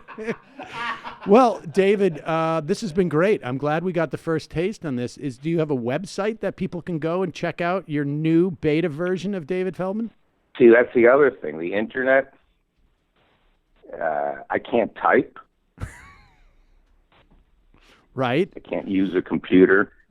I should mention that. So the internet's a big nothing burger as well. You're done with it. That's going to cut. I don't use the internet. That's going to cut into your Patreon subscriptions slightly. Well, David, all right. I thank you so much for coming on. It's been a pleasure. I'm glad we got the first taste of the beta version of David Feldman. Thank you, and this has been one giant, delicious nothing burger. I cannot, I've done a lot of these. This isn't my first rodeo. No, we can tell. You seemed well versed. Can I say rodeo. something, Sure. David? I think this is so funny and so exciting. I'm going to remember this riff 30 years from now. 30 years. Oh, well, leave a stone at my grave when you remember it. David Feldman, ladies and gentlemen. Thanks, David. Thank you. David, everybody go subscribe to David Feldman's podcast for real. He's great. So funny. He's a gem. All right. We're going to take a quick break, head into the fun half, and we're going to do it with a... this may not be long. We'll switch to something else if we have to. But This is a we got a ton. We should say in the fun half we're going to go over a ton of like fan trolling of Dave Rubin. And like fans on every fans who are like our friends with their own like bigger show than us, to people who are creative, awesome people on YouTube that we're meeting for the first time. It's basically everybody. There has in been like the Marvel book universe of this show. There's, it's interesting. I think it's because of just like the nature of the news right now or whatever it is. But Dave Rubin went on and we'll talk about this in the fun half. But he did an Ask Me Anything live video stream to announce his shutting down his Patreon, and he started getting trolled about his ducking me and us here, and then there was a video, and then there was like 14 videos that were mashups of him, all of them fantastic. We will play them in the fun half, but here is a new song. Who did this? John Vegan. Oh, it goes by Riptide on YouTube. Oh, do we also have? We also have that? Do we have a? We don't have a Jimmy Reefercake song this week. But We've got an Adam Rainstopper song. Oh, we do. Ooh. All right, let's play a little bit of it. How long is it? Let's play just a minute of it, and then we'll go into the. Very Majority Report. Now, what is the name of this? I think we should play this a Very Majority Report thing, and then come back, and then go to Rainstopper, and then. Okay, that's what we'll do. Yeah. This is called a very. What is it? I can't read it. The very Majority Report. The Majority Report with Sam Seder remix, and this is by who's it? John Vegan. Began. Riptide on YouTube. Calling from a 919 area code. Who's this? Where you calling from? Wow. Awesome. Well, let's just do this exercise. Do it. Whoa. Super sick. It's all good. Super sick. Hell yeah. Right. You don't need to means test Social Security. You don't need to means test Medicare. Nobody cares. The way that you means test that, you tax wealthy people more. And that's just simply not enough. And as you always say, as soon as you stick in that access, then we already do have universal health. I have access to BMW. Right. It's a weird time for politics right now. That's legit galaxy brain. This is a freak shit. Love it all. He finally got to fulfill his destiny. Burger sommelier. Just a little baby. Very legal. Very good. I thought this was a joke. Hamburglar. Well, I mean, but things are really bad.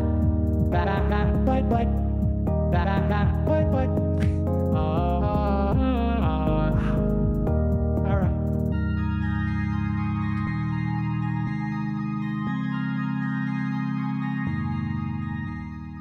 That's very sweet. I like that. I want to make that the harmonizing my ringtone. All right, and so here is an Adam Rainstopper. This is an open letter to Jimmy Reefercake. All the hypocrisy, an open letter to Jimmy Reefercake. Have they had a falling out?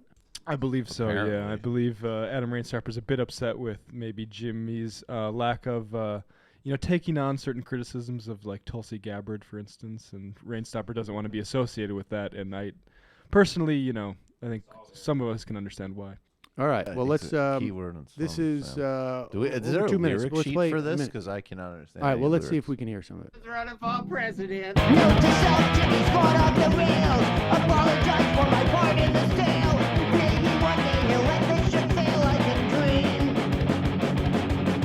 Talents wasted, one issue campaigns. Strange commitment that no one explains. Uncontrollable feedback he claims it's a meme. Keep defending the indefensible. I remind you we're both expendable. Am I wasting my time at this delicate stage? I've been places you can't imagine. You will not see any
That is like early replacements. I mean, that obviously a lot of punk back like the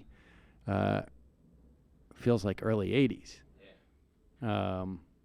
But there seems to be, some issues there. All right, we're going to take a quick break, head into the fun half of the program. Just a reminder, it is your support that makes the show possible. You can become a member at jointhemajority.report.com. Also, justcoffee.coop, Fairtrade coffee, tea, or chocolate. Use the coupon code MAJORITY, get 10% off all of your coffees. We will be here on Monday with our MLK compilation, back live on Tuesday. Today is Friday. Free speech, that's what we need. Why would Dave Rubin debate Sam Seder? All he wants to do is argue, not engage in ideas. Patreon has changed the terms of service. I no longer feel comfortable being on a platform where people can be canceled merely for having a certain viewpoint that may or may not be my own. Meanwhile, this week on TMBS. More of that sort of thing. David Adler, he is on the governing body of DM25 and an advisor and co-writer with Yanis Varoufakis. We talked about some of the left nationalist projects arising in Europe and what the sort of broader strategic answer for the left is. It's a great conversation. And on Tuesday, we had on Eda Kasparian, and go to check out our YouTube links and get the whole thing at patreon.com/TMBS and come see us at the live show. Jamie? So on episode 35 of the Antifada, we talk about this insane Netflix series about Leon Trotsky, or Leon Thotsky, as the case may be. And we have our friend Alex Gendler, who grew up in the waning years of the USSR, to sort of situate this brilliant cultural product in the context of Putin's neoliberal and authoritarian Russia, while the rest of us ponder how one man could lay so much pipe and still have time to plot an entire revolution all by himself. There you go. We also have a bonus for our patrons where we read some Trotsky. He's talking about his Knight Rider-esque Chad train that won the Russian Civil War, and I also explain a dumb inside joke so that everyone can enjoy the clip that I have of John Benjamin saying it for me. There you go. Recorded last night, 2+ hours on Nathaniel Hawthorne's The House of the Seven Gables. It's going to be good, folks. They'll be out this weekend. All right, folks. See you in the fun half.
The pausing at every 5 seconds. Yeah, that was the bit.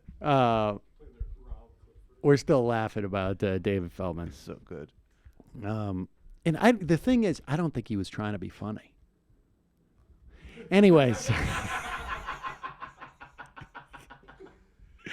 All right. So, look, folks, I just want to say that when I think about why America's great, this is part of the reason. Because there are people out there. David Rubin's probably never going to put himself in a situation where we're going to be able to have a conversation. I suspect, although, who knows. But increasingly, people are out there, and it's not just, I want to make this clear, I don't think it's just empty trolling. The bottom line is, the New York Times will go and write a piece touting this guy as a member of a secret society or of some group of intellectuals, the intellectual dark web. Now, it's absurd that the idea that what they're saying has no opportunity to be heard. It is across the board, it's extremely well funded. It is also, he is saying stuff, all of these people are saying stuff that has been said for decades, and in some instances even longer in this country. None of it's new. It has all been aired. People know that there's an idea out there that there's something wrong with Islam. Or people know out there that there's something wrong with the idea of, or the idea that, the patriarchy should not be in any way disassembled. People know out there that the idea that, certain people can be uppity or specific or offended by, being in some way subjugated. Those ideas are not new. You don't need to go to the dark web to find them. They exist all around us, offline too, even.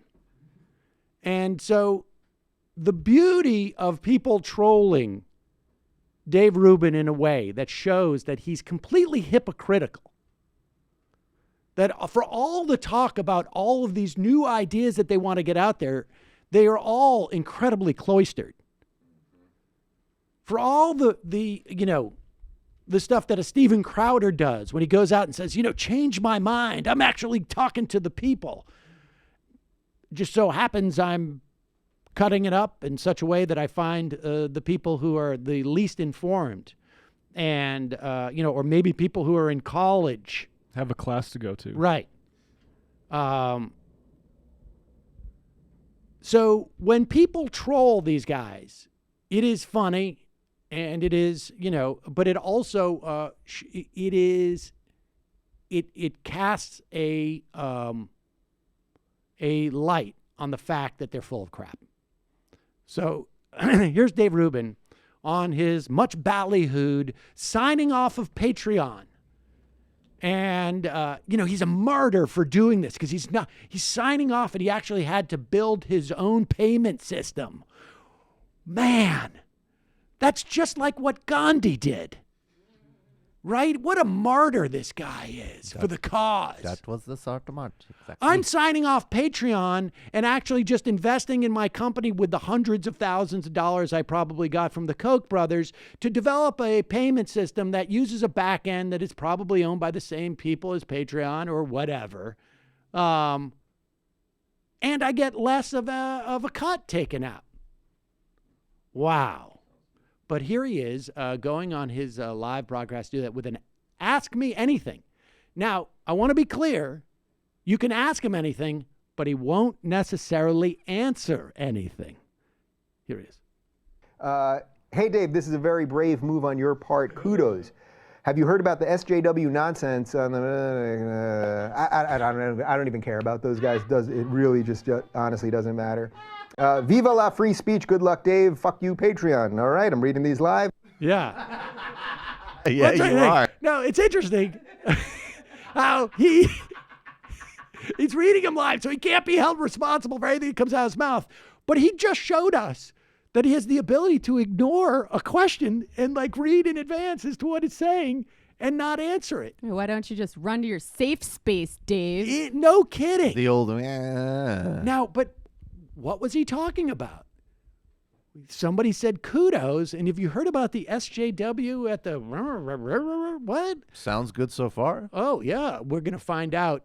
Here is and who is this by? I can't. This is Brian McAllister. Brian McAllister. Apparently, it was his buddy who. Oh no, I don't know if it was his buddy. Oh, well, he was aware of what happened in this chat, and so play this.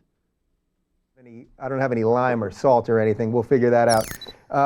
Hey, Dave, this is a very brave move on your part. Kudos. Have you heard about the SJW nonsense on the Majority report. I don't even care about those guys. It really just honestly doesn't matter. Interesting.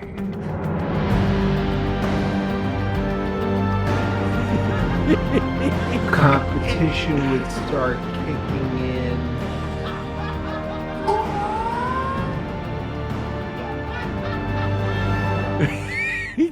Oh man, I don't have any salt or anything. We'll figure that out. So the question was, have you heard about those? Hey, Dave, a very brave move on your part. Kudos. Have you heard about the SJW nonsense on the Majority Report where they keep challenging you to a debate? You should have Sam on and totally destroy him in the battle of ideas. Proceeds could go to charity. That was, we should note, that was $100 super chat. $100 super chat. And then he had a couple other $5 ones where he was like, debate Sam Seder, and then he asked if P was stored in the balls. And so a lot of people made mixes of this. And here's another. And look, I encourage all of you to go past these individual ones around and post them so these guys get some hits on this. This is Bailey Steen. Yeah, this is a Curb Your Liberalism, Dave Rubin dodges Sam Seder debate. This social justice warrior disease will come for all of us one day. First off, I thank you guys that are all jumping in on Super Chat, and I know that's a cool way of getting your voice heard, and I'm reading them all right here. We're not censoring any of this nonsense. Oh. We're not censoring. Great! Hey, Dave, this is a very brave move on your part. Kudos. Have you heard about the SJW nonsense on the... I don't even care about those guys. It really just honestly doesn't matter. Viva la free speech. Good luck, Dave. Fuck you, Patreon.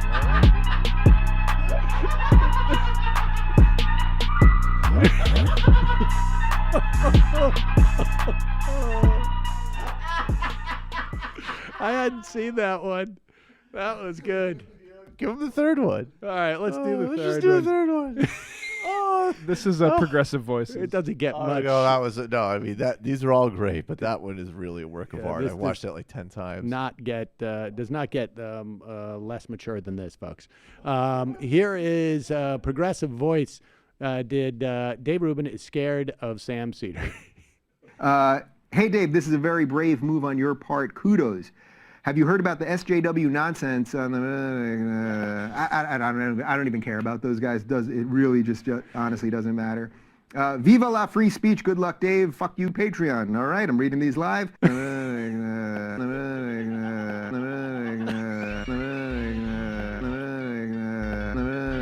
Nas beat.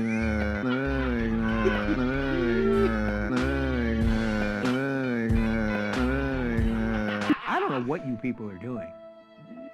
What are you people doing? You're all fighting with each other, saying horrible things to each other.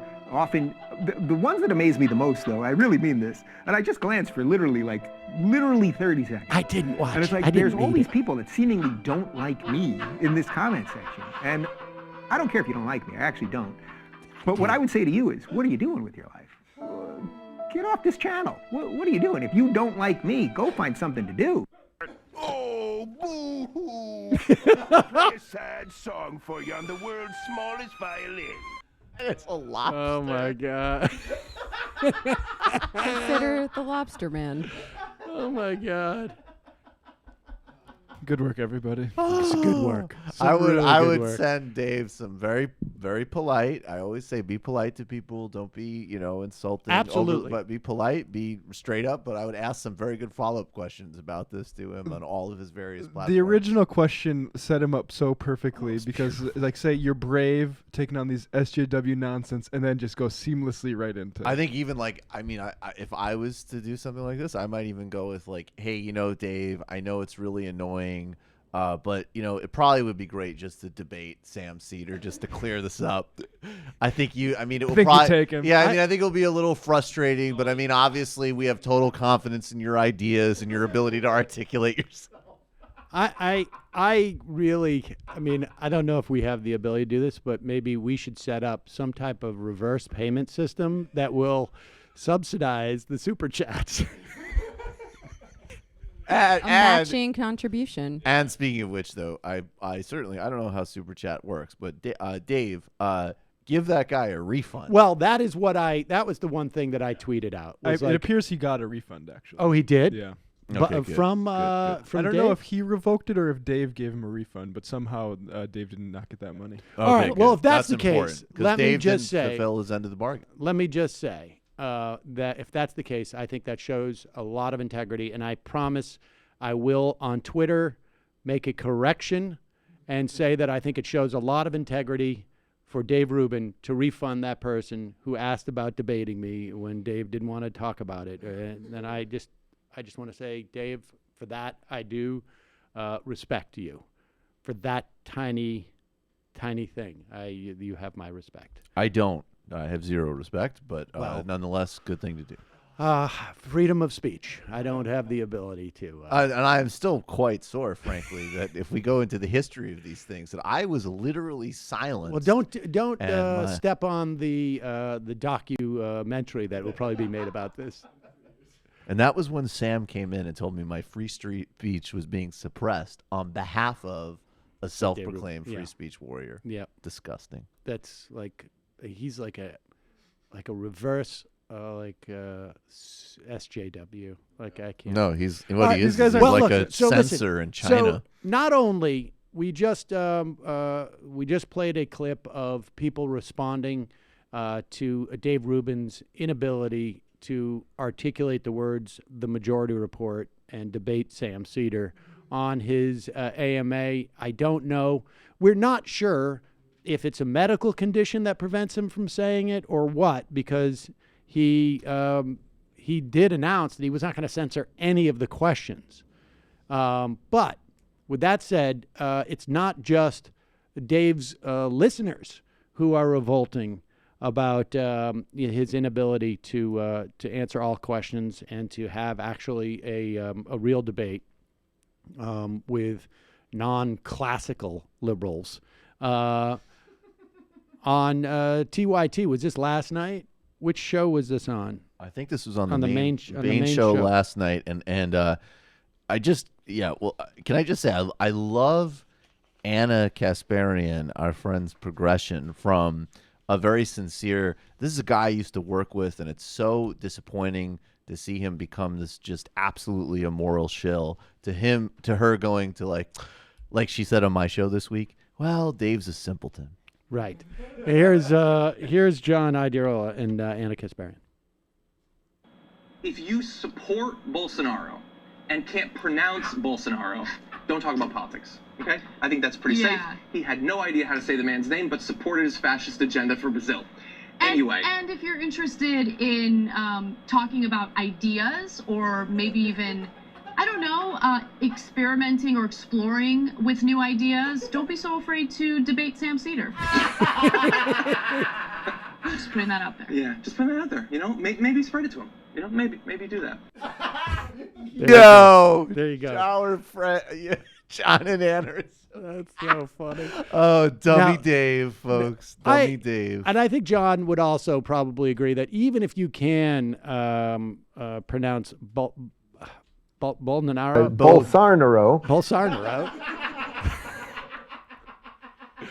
even if you can pronounce Bolsonaro, you should probably also not support his fascist Yeah, policy. probably not. And also, especially if like your big get out card for every single despicable thing you've ever said and supported and promoted is I'm gay, I'm gay, I'm gay, I'm gay. Maybe you shouldn't support like potentially the most overtly anti-gay head of state in the Western Hemisphere. I think that shows just even on a self-interest a level. lot of tolerance. Right. Well, I mean, Bolsonaro's idea is that people like he would prefer to have his son be hit by a car than be gay. And, Ruben, having I the don't need same- to shut down his idea. Having the same conversation you had with Ben Shapiro, like, would you come to my? Yeah. I'm having a party with my partner to celebrate our anniversary. So, Gyro, would you come to my anniversary party? Like, no, I will take your support for killing indigenous people on YouTube, but I'm afraid I cannot go to your anniversary party. It's against my values. Ooh, okay. Bolsonaro. It's so great that we can exchange these ideas. Let's just do this one clip about of Limbaugh.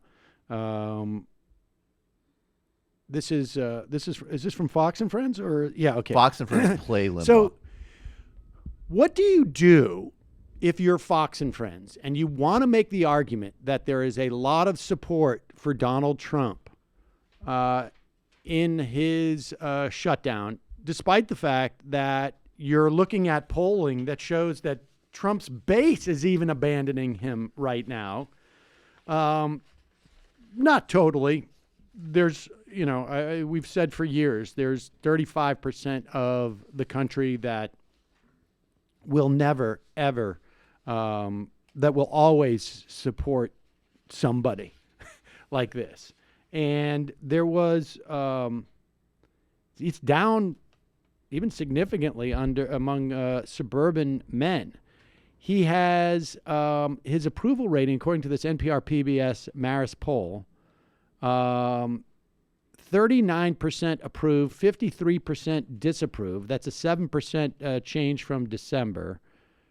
This can go back up, who knows? But also, there's only 36% of people said they would definitely vote for him, while 48% said they definitely would not.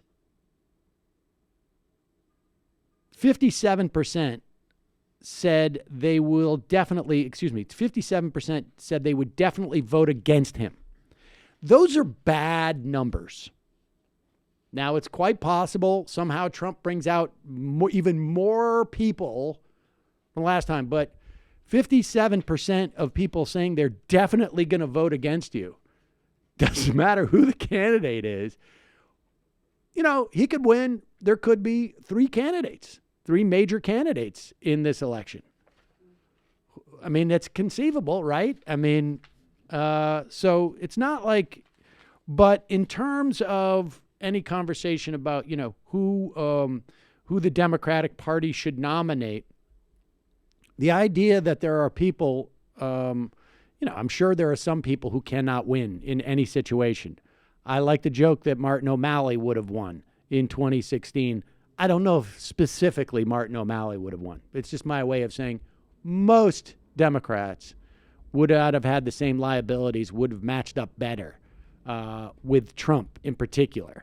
I think, Clinton matched up perfectly well with all the other Republicans, but people who play sports know that you can have certain traits that certain candidates or players have that match up better or worse against other ones. That's a dynamic that's not hard to see. But so Fox and Friends is trying to salvage this. And what's their argument as to why Trump still has a lot of support and why Trump can win? Well, it's obvious. Rush Limbaugh does a radio show.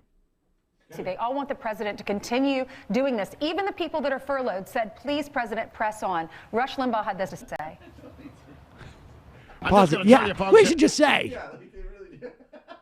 That's not true. I saw segments about a government worker rationing her insulin intakes, which was actually mortifying and depressing, but just as point of reference for like what they're asking the president to do. I am sure there are government workers out of the 800,000 who have been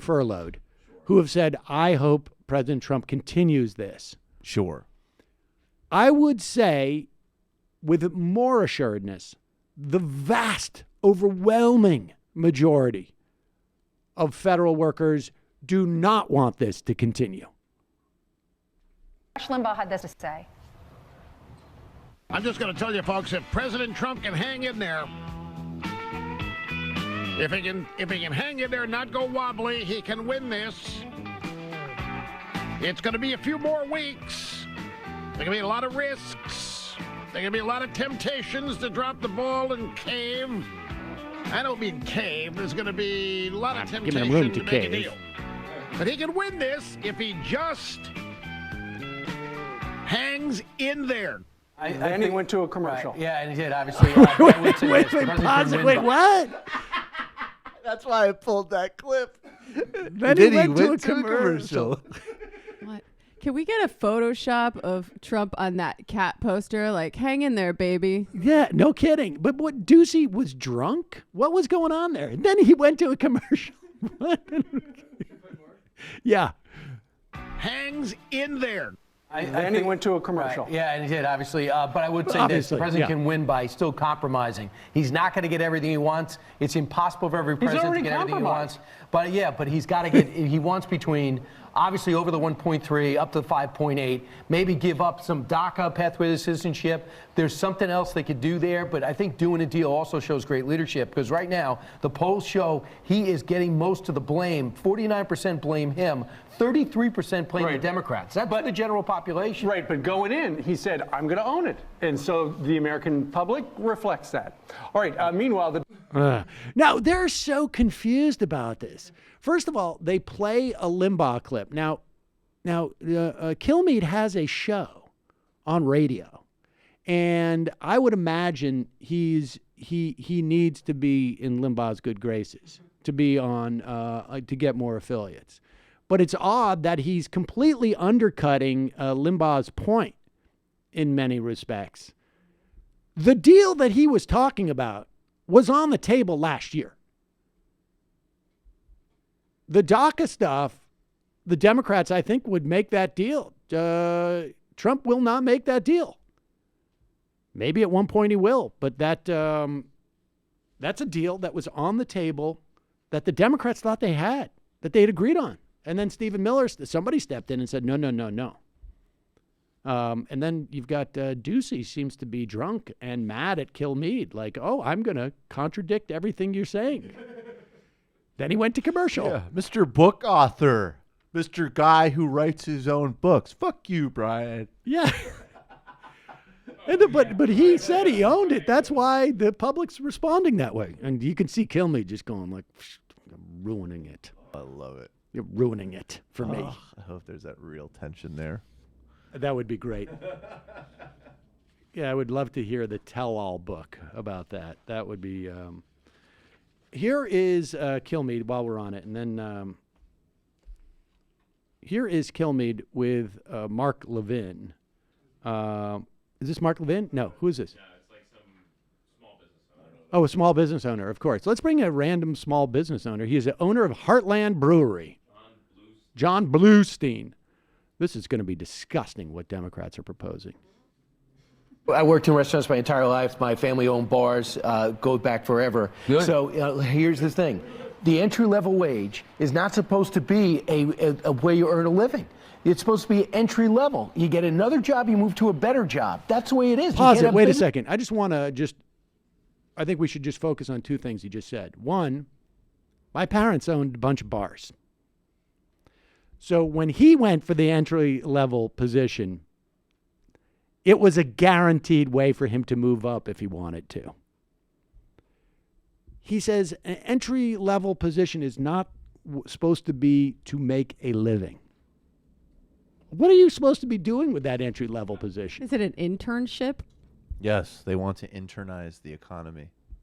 It's a bizarre thing to say. Go back just a I've little. heard that. That's actually a very common Republican It was talking very point. revealing, actually. That's a very I've heard that talking point many times. This is your first job. You're not supposed to make a living. Yeah, they're still pretending that only teenagers have these kinds of jobs. Yeah, I don't know. I don't right. have I was going to look up the percentage. Maybe I will in a second. But it's very high the amount of people who work minimum wage jobs who aren't teenagers. is not supposed to be a way you earn a living. It's supposed to be entry level. You get another job, you move to a better job. That's the way it is. You can't have businesses that are giving people houses. Thank you. That's the way it's always been. And this, the politicians are effectively buying votes at our expense. Wow. They're buying votes as opposed to those politicians who say stuff like, we're going to give business owners like Heartland Brewery a big tax cut. They're not buying votes. That's supporting Every enterprise. Single Republican who votes for Republican will talk about tax cuts, which presumably are money in their pocket. At least that's what they contemplate, and they're buying their votes. That's what everybody does. That's what we want politicians to do. But it's different when you give it to black people, as I explained so adroitly after I was defeated by Barack Obama. And while we're at it, when you're being racist, you shouldn't be rude about it. It's my new column on ethical leadership for the Washington Post. And this is not always the way it's been, needless to say. The purchasing power of the minimum wage has gone way down since the New Deal era. Well, and just in terms of the minimum wage as to where it should be around $21 based upon inflation and cost of living and productivity. So it's absurd. All right, we got to take a quick break because I've got to run. Michael will take over and land the show, or fly it for a little bit and then land it. Right. And just tell everybody everything's fine.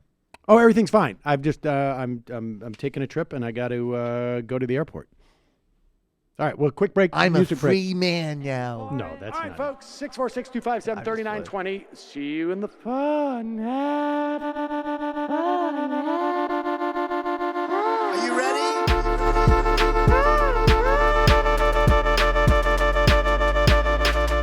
Who sent us this? Alpha males are back, boys back, and the alpha males are back. Just as delicious as you can imagine. The alpha males are back, boys back, and the alpha males are back. Just want to degrade the white man. Alpha males are back. I take all of it in my throat. Alpha males are back. Almost has what? The alpha males are back. You are a madman. And the alpha males are back. I am a total cunt. Can we bring back DJ Dannerky's song, please? Yeah, or a couple of them. Just put them in rotation. DJ Dannerky. Yeah, a couple of them. Just leave them in rotation. That was a moment where Sam sort of sounded like Tucker Carlson. That can happen. Yeah. You occasionally sound like Tucker. Oh, I know that. I just never noticed that about Sam before. How's everything going over there? Oh, look at Brendan going into the chair. Oh, shit. Close my computer. No, I'm just kidding. He did offer me the chance like a true gentleman, but I am looking and feeling a little bit rough today. So we're going to let Brendan's fresh face be on the camera. Welcome to the chair, Brendan. To the co-pilot chair. Oh, I don't care. Thanks, man. All right, let's take a call while we're getting ourselves organized here. You're calling from a 719 area code. Who are you? Where are you calling from? Hey, this is Ryan. Can you hear me? Hey, Ryan. How you doing? I can hear you. Good. How are you guys doing? Cool. Oh, I think we're doing well. I think I speak for all of us when I say we're doing well. What's on your mind? All right. I mean, I was hoping to talk to Sam, but that's okay. Goodbye, think Ryan. It's kind of funny that he tries to call out Crowder for debating college kids, and most of his YouTube videos are him debating college kids himself. But wait, I actually had a question. No. Whoa, that's all right, dude. We take all comers. I buddy. saw what you tried to. Yeah, I mean, you don't understand the difference between having a daily open phone We've talked line to a very old racist in the last 6 months. with no screening. Like, frankly, there should be a little bit of screening, right? But there's no screening. You can call in and debate him or when I'm in the chair on any topic. And you're comparing that to highly produced and edited videos where you go out Well, and the videos aren't accost edited. college It's an students? uncut video of him debating someone. No, they're not. No, I mean, not the ones I've seen at least, but whatever. I haven't watched all of them. Sure. So you. I mean, it's carefully staged, man. I mean, he doesn't even add commentary over it like Sam Seder does to some of his videos. He'll say he's like destroyed Ben Shapiro, and like add commentary over some of Ben Shapiro's Wait, video. so can we just go back to your first point? Do we? Wait, all right. Let's take this one at a time. Matt, go first. Do you accept that your first point was basically bullshit? Yes. No, not at all. I mean, go on. I mean, the Senator not debate college kids. Wait. So you? I mean, I think we're gonna be stuck here for a little while. Yeah, because this seems kind of circular. Because only Crowder exclusively All right, debates college. Maybe kids. you won't agree with me there. Maybe we can move on. I to disagree. some we other can't guys have move a minute. on because it's fundamentally stupid. I mean, Well, I thought you guys said you'd debate me on anything at any time, but you're not willing to debate me right now. Yeah, but in order to have a debate, you have to agree on terms. Yeah, dude, I'm right. I'm All right, not let's do willing it. What are to. the terms? That's. Well, the terms is like, are you a college student? Yeah, I am. Well, why should we waste our time with you? Why should we waste? I don't want to do what Steve Crowder does. Certainly, I mean, I could leave that for Sam. Why would I waste my time with somebody so dumb?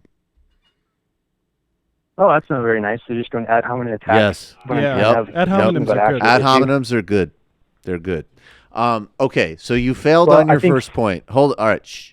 We'll do one more because we're tight on time here. So, but just to state, so everything is established, and I am being mean to you because you are coming like you're being so ridiculous that I'm hoping that this is a bit. So you're saying, just to really, we got to be a little pedantic about this. You see zero difference if Sam Seder got a microphone and a group of camera people, and he went to random college campuses, and he spent several hours there, because this is how like filming segments like that works, right? It's not live, it's not spontaneous. What? I'm not talking about even the cut. Well, you still, if you do, I mean, they choose who gets you're going to to go choose on. which one you air. Yeah. You're going to choose who you ask, which one you air, and also precisely the opposite too. Presumably, you've been calling and trying to get through the line, and I guess planning what you've been saying for a little while, versus sitting there and saying, "Hey, you, change my mind on immigration." You think that is completely and the you said same. yourself That's that, the same thing. You know, it may be a good idea to screen some of the callers, and you're saying that because he does that that's somehow No, I'm saying a bad that. thing. Okay, again, you're not able to understand distinctions. Screening a call, which we do not do, so already we're in the world of hypotheticals. But you said that may be all a right, good all thing right, dude, do. I'm gonna You have to already hang said up that. on you if you don't And let yeah, me it is a little finish. different. I acknowledge that, but It's not different. Let's draw a line under all this. What do you want to talk about, buddy? What's the second? All right, okay, all right. What's next? This is a dumb point. Yeah. What else do you got? All right. Well, I was going to ask Sam. Like back in 2017, he mentioned that he said that after Trump was elected, the NRA can't pretend that the federal government is coming after your weapons. They and couldn't I just pretend wondered that after. what his take on now is. What's that? What do you mean? What's changed since 2017? Oh, well, Trump has banned bump stocks now, so. Okay. Kind of Okay. All an right. example of him. So your argument, by the way, to say that the federal government was trying to take your guns before Trump was elected was also a delusional statement. And you're saying that because of one executive order on a particular type of ammo, that the federal it's not ammo. It's not it's a type of gun. It's a type. Yeah, it allows you. It basically converts semi-autos into basically. Oh, that was what was used in Las Vegas. Yeah. Okay. So like a gun regulation means that they're coming to take your guns, I guess. So basically, you think that. Well, I mean, they are literally taking away a firearm from American citizens without compensating them for that, which violates two parts of the Constitution. Okay, I think you just owned Sam. Do you with think gun logic, regulations? facts, and reasons. Do you think gun regulations in general violate the Constitution? Well, I mean, the Second Amendment. Hold on. Do you think there shouldn't be any? Listen to what I'm saying. Hey, shut up for a second. Listen to what he's saying. Yes or no? Could the gun regulations violate the Second Amendment? Can gun regulations violate the Second Amendment? Absolutely. Do they? Do they? Was the question. Not can they, do they? Well, it depends on the regulation, doesn't it? I'm asking All right, you. I'm done. I can't do Yeah, this. that's I'm tedious. way too hungover to deal with is this right too now. I'm much. going to be It's real with just you guys. Too fucking stupid. You're calling from an 847 area code. Who are you? Where are you calling? Look, and I know people say, oh, look, he owned them. You can't debate. But you got to not be a fucking pedant, and you got to be able to answer questions. So we started on a trivial. We started on a trivial thing that you couldn't make any distinction about, which was embarrassing. And then it's like, you know what, dude? What the NRA means and the ads they run are saying that federal troops of some sort of nondescript variety are going to go to tens of millions of homes and forcibly take people's guns away. No, that's not happening. There is one executive order, and some people are going and returning them. In fact, I'm sure there's still bump stocks in circulation. I can play the pedantry game too. The NRA is not pretending that the government is taking guns, even if they are, because Trump's in office right now. That's exactly so right. Sam was right, you dumbass. Right. Yeah. All right, you're calling from an 847 area code. Who are you? Where are you calling from? What's on your mind? This is Josh from Chicago. All right, I think I was dumb for listening to that guy talk. No Yes. offense to that guy. Offense to anyways, that guy. We all are. Yeah, well. Yeah. I want to talk about the ultimate boy because that third way cuck is not here. I'm just kidding. I want to talk about Brexit. You guys were talking about it yesterday, and I wanted to ask you questions about this and see what you thought. Sure. What's up? So, do you think Corbyn should call? So, Lib Dems, after voting for the no confidence yesterday, said they will not vote for further no confidence vote if Corbyn doesn't call for a second referendum. Yeah. I'm wondering if you think Corbyn should call Lib Dems bluff and say, if we get into power, we will call for a second referendum.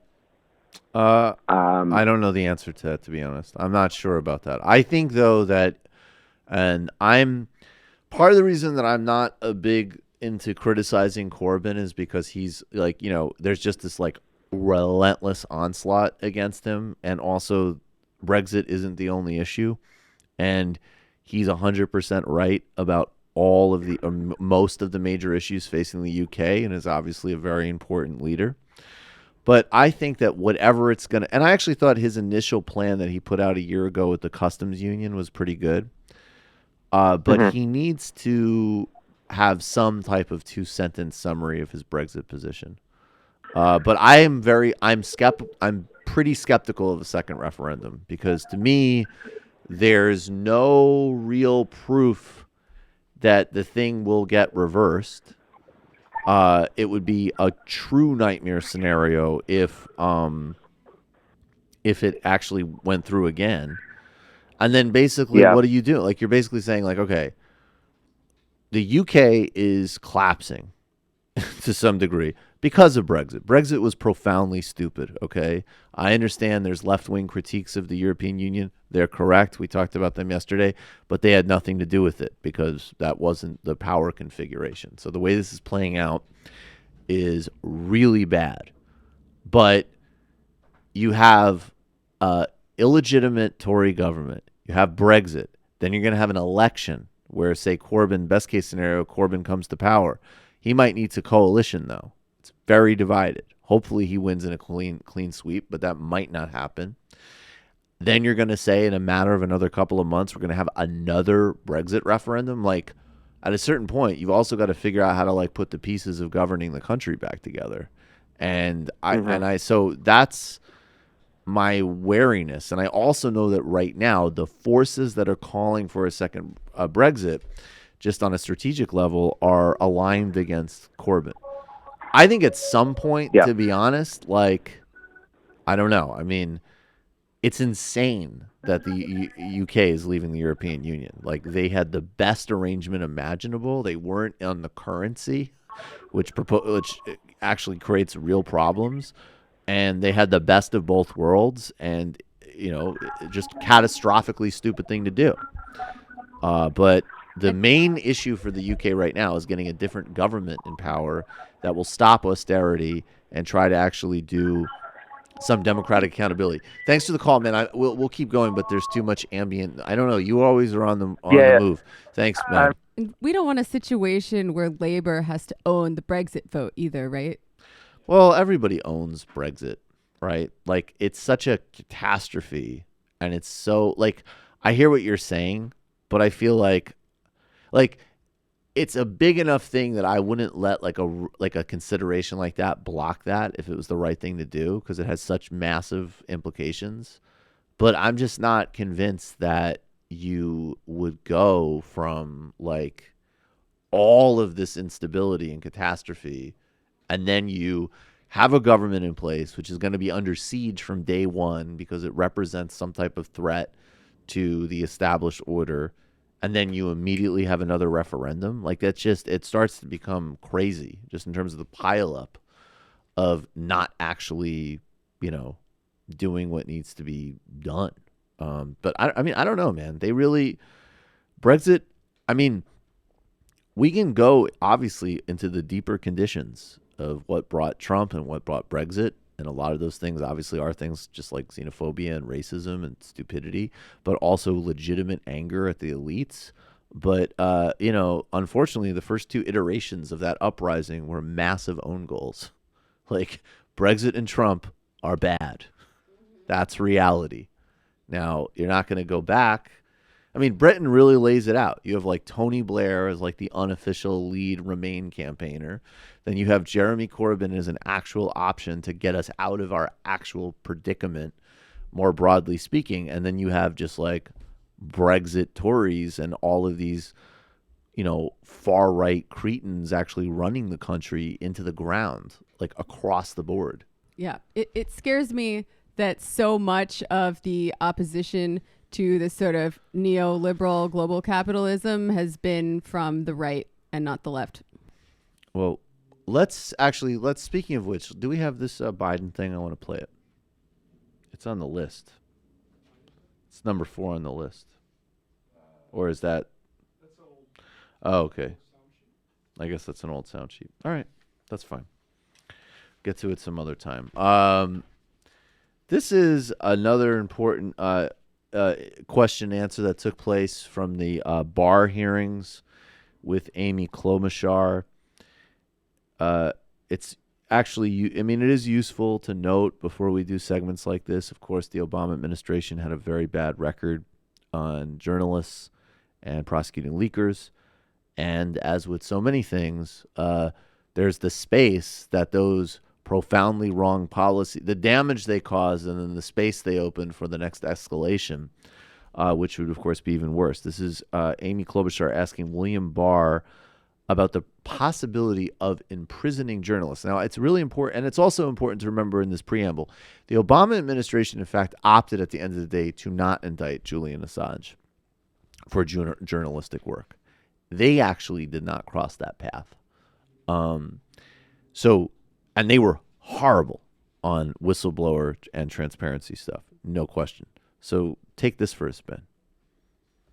Under this current administration. My dad was a reporter, so I grew up knowing the importance of a free press. We obviously have the tragic case of a journalist who worked right here at the Washington Post, Jamal Khashoggi, and it's a particular concern.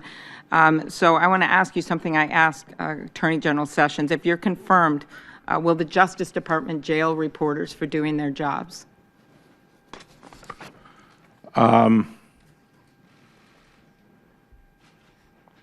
I think that, I know there are guidelines in place, and I can conceive of situations where, as a last resort, and where a news organization has run through a red flag or something like that, knows that they're putting out stuff that will hurt the country. There might be there could be a situation where someone would be held in contempt. But well, Attorney General Sessions had said he was going to look at potentially changing those rules at one point. So I'd like you to maybe respond in writing to this, because that was very concerning. And wow. So, of course, the only answer to that question that isn't bone-chilling is no. That's it. Now, and language like that, of like throw up a red flag, he wants to imply something that like recklessly endangers people's lives. Okay, so that's already very, very dangerous ground because the national security state, that's their claim about everything. That's why we shouldn't know about the drone program. That's why we shouldn't know about mass surveillance. Add that to which the president that he's going to serve, that guy would consider criticizing one of his business deals a quote-unquote red flag. So that's a mortifying statement, and it's an indictment of the whole political terrain.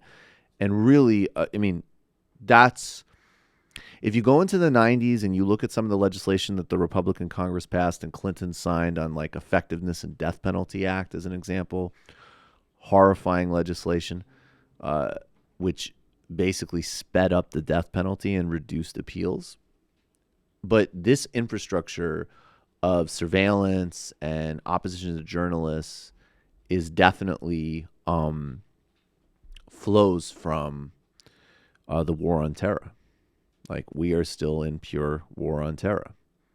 Bush started it, Obama codified it, and now the keys are in the hands of these people.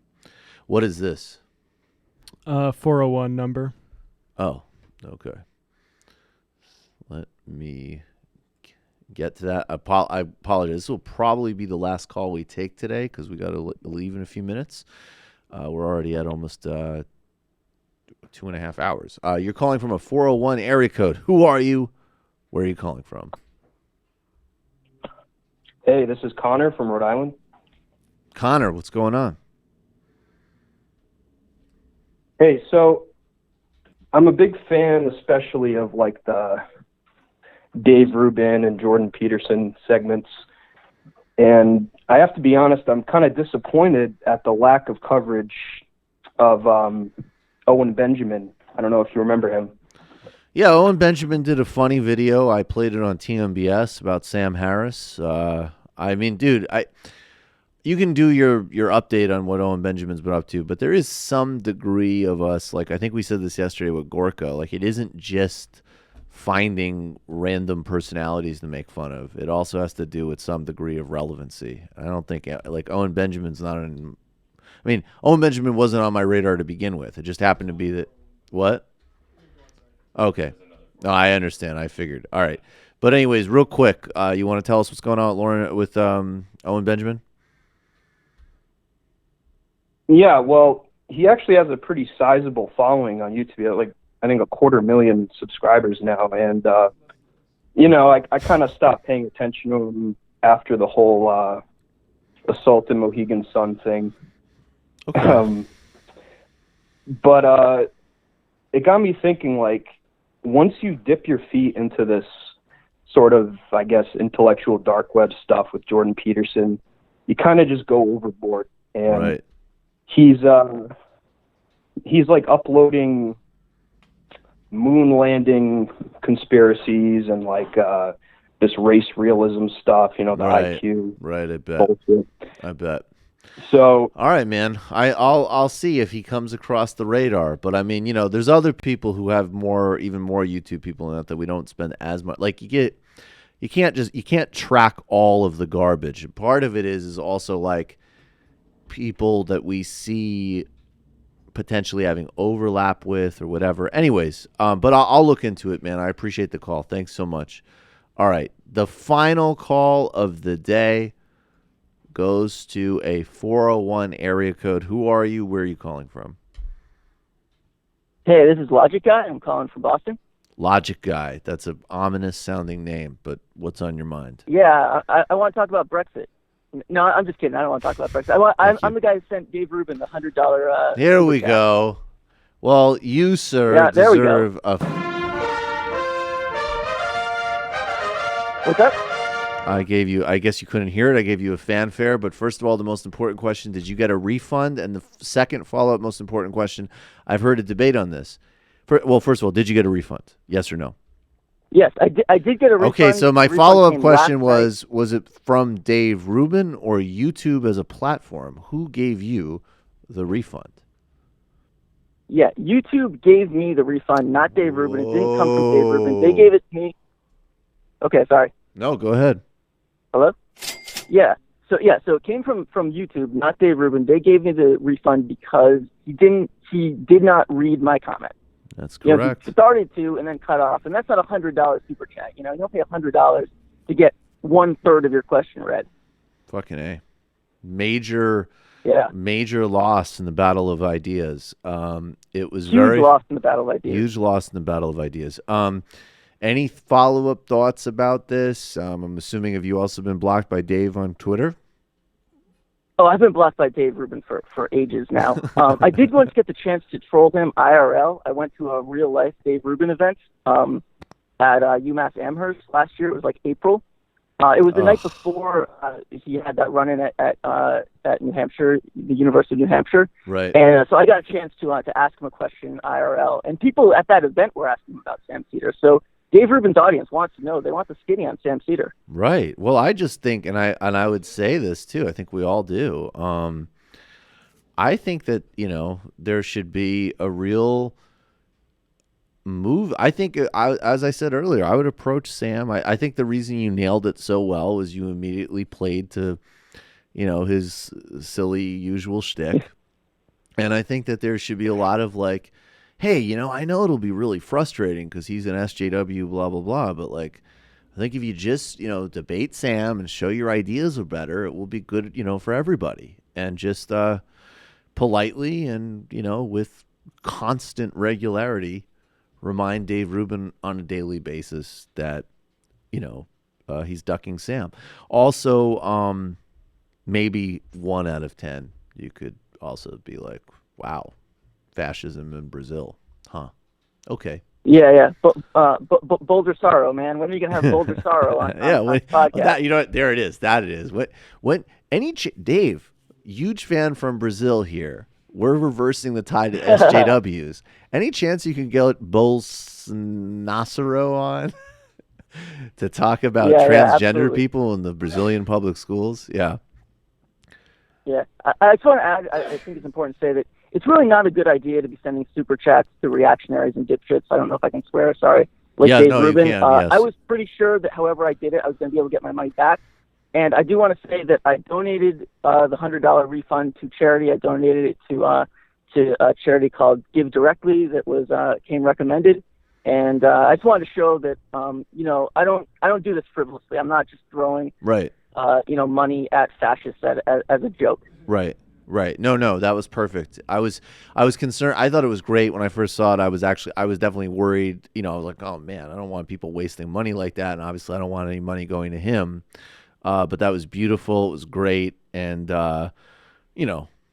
underlines all the obvious points. So well done, and everybody remember, Dave Rubin didn't have any conscience about his silencing of speech, or I guess in this case, straight up just violating terms of service, essentially. It was YouTube that did it. Infamous YouTube. YouTube that will verify and monetize baking soda will cure your cancer channels, but still has not monetized the Michael Brooks Show channel that now has well over 22,000 followers and subs, and gets on a lower end video about 3,000-4,000 views. On that note, if you're say a Dave Rubin fan, or if you're a caller we hung up on because they're making stupid points about guns, and you want to send us super chats like this guy just did, wanting to know why we hung up, please just send more super chats. Oh yeah, send more super chats and we'll engage. Yeah, I'm into that principle. Or if you go to here's another thing. If you go to the Michael Brooks Show YouTube channel as well, because of this bullshit with YouTube, we have a PayPal set up specifically for that. You can send a note. Most people who are doing PayPal donations just want to support the show. But if you have like a question that you need answered that is dumb, and also like I only take patron calls on my show, send a PayPal note and I will answer your question. That's how to do it. Let's free market this and let competition start kicking in. Anything else, man? That was awesome. The remixes alone, I'm sure we'll be having fun with for a very long time. Yeah, thank you for your service. Yeah, the remixes are great. I'm loving them. And don't forget, this is a guy that, Sam Harris regularly sits down with and really enjoys. So for people who are like, you guys, I understand all the rest of the intellectual dark web, but Sam Harris is just like a committed secularist who, yes, I know he endorses like race science, but he supports UBI, so maybe he should be fair. Thanks for the call. And thank you for your All right, service. thanks for taking my call. Of course. Thanks, man. All right, folks. No more calls today. We're going to get to a few pieces of sound. And let's start with this one. This is incredible. Basically, Fox is still drumming up fear about the migrant caravan.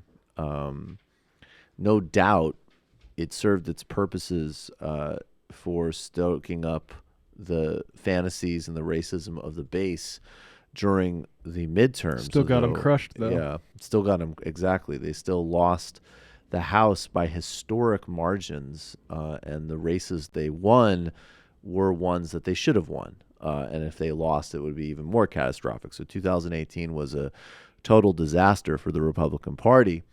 And now, as Trump drags the country through this catastrophic shutdown, Fox needs to turn the propaganda machine back onto full thrust to freak out their old and uninformed viewers.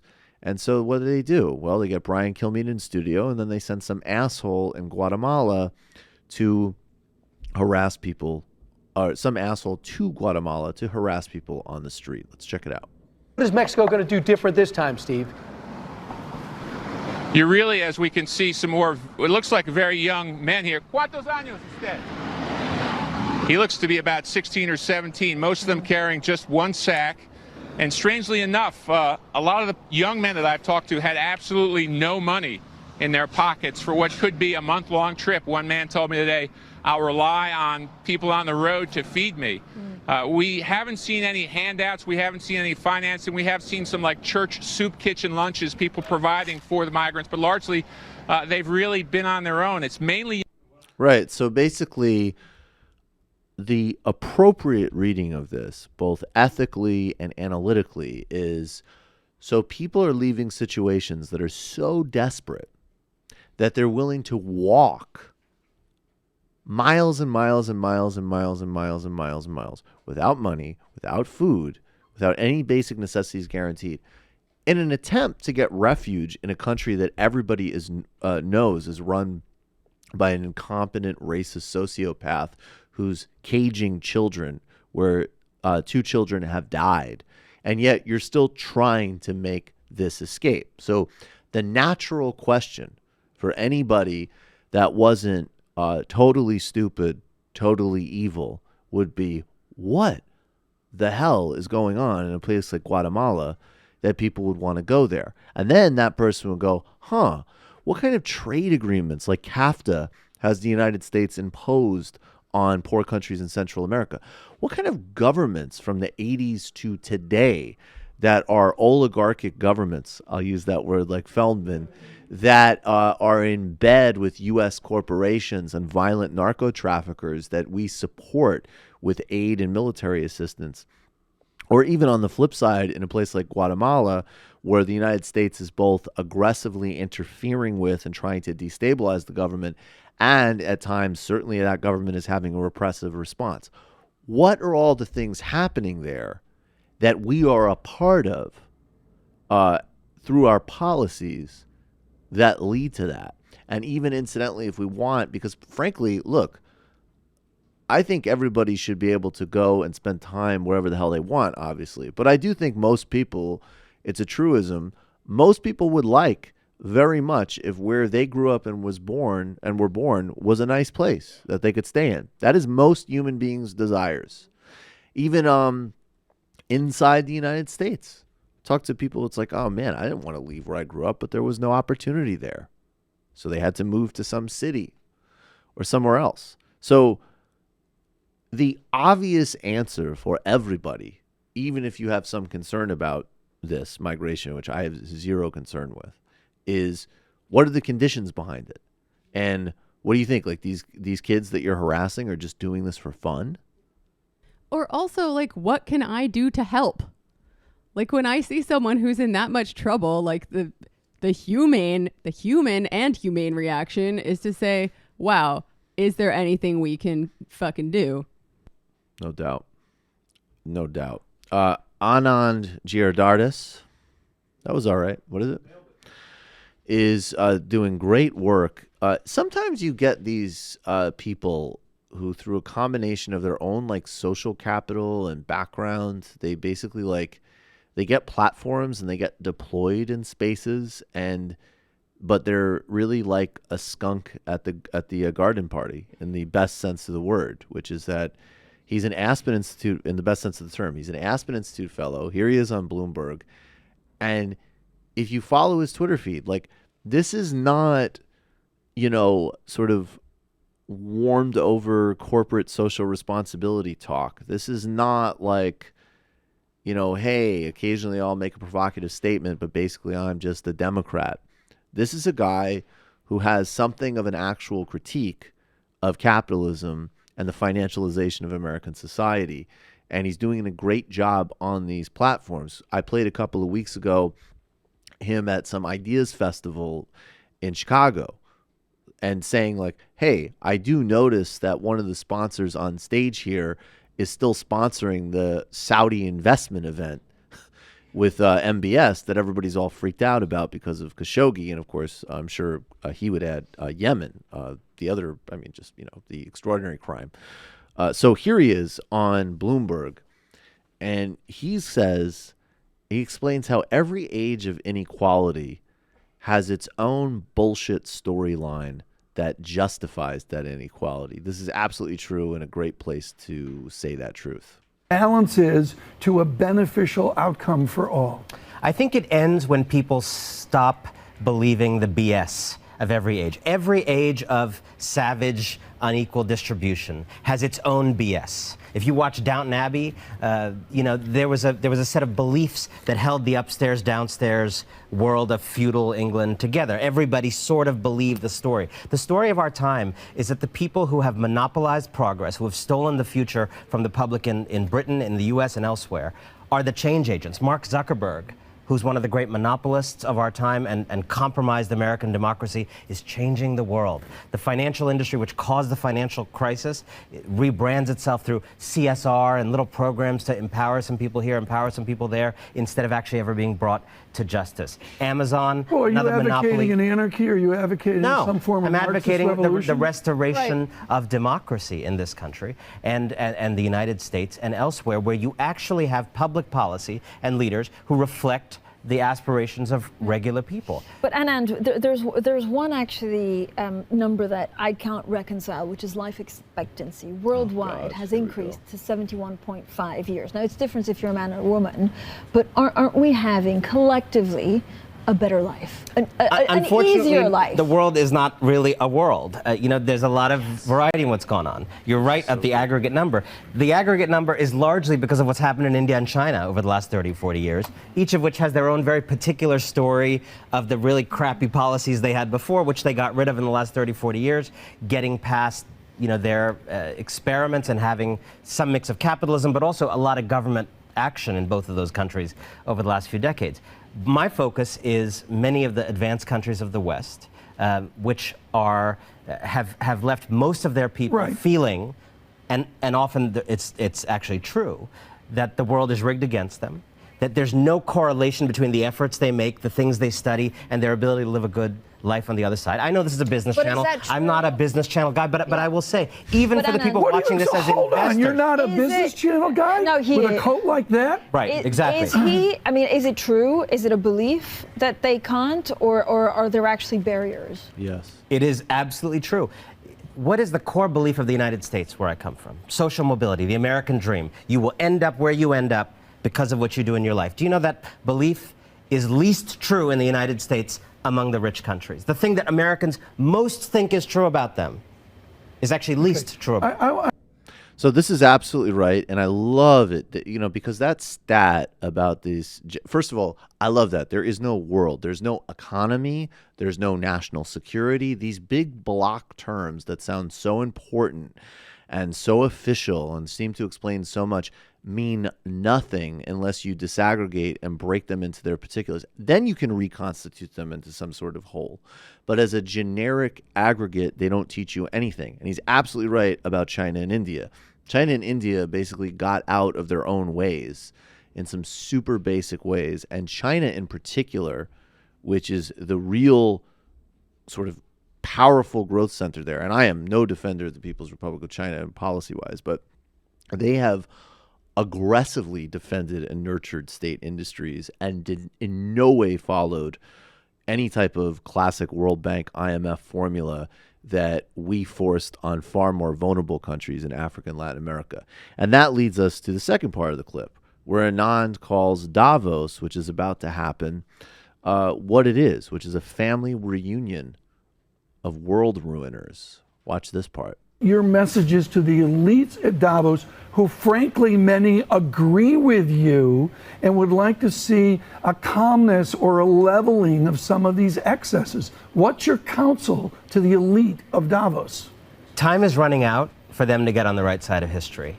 The people gathering, first of all, I believe Davos, I know you're heading over there, I believe it should be canceled this year. But the United States government, I will I've tell already you. made reservations. I know you have. You should still go there and just enjoy the town. Oh, I do. The takeout pizza is awesome. Yeah. Why should they cancel Davos this year? Davos should be canceled this year because the United States government is shut down. Okay, Trump's canceled. Because Brexit chaos.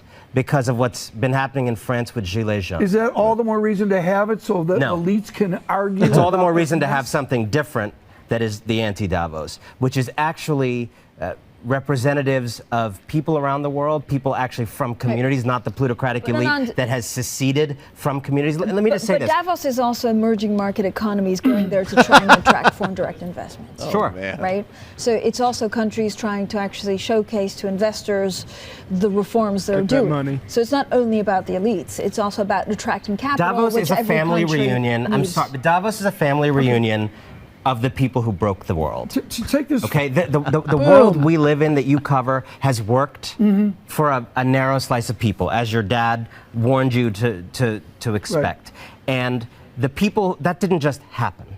That's not just forces. We often talk about the forces of our, these aren't forces. These were outcomes designed through policy and through fighting for policies that were going to create a winner-take-all set back world. to the U.S. Oh, this is perfect. There's nothing to add to that. He's 100% right. My only addition is I've been listening to Quinn Slobodian's Great The book. Globalists, Great book. Neoliberal History.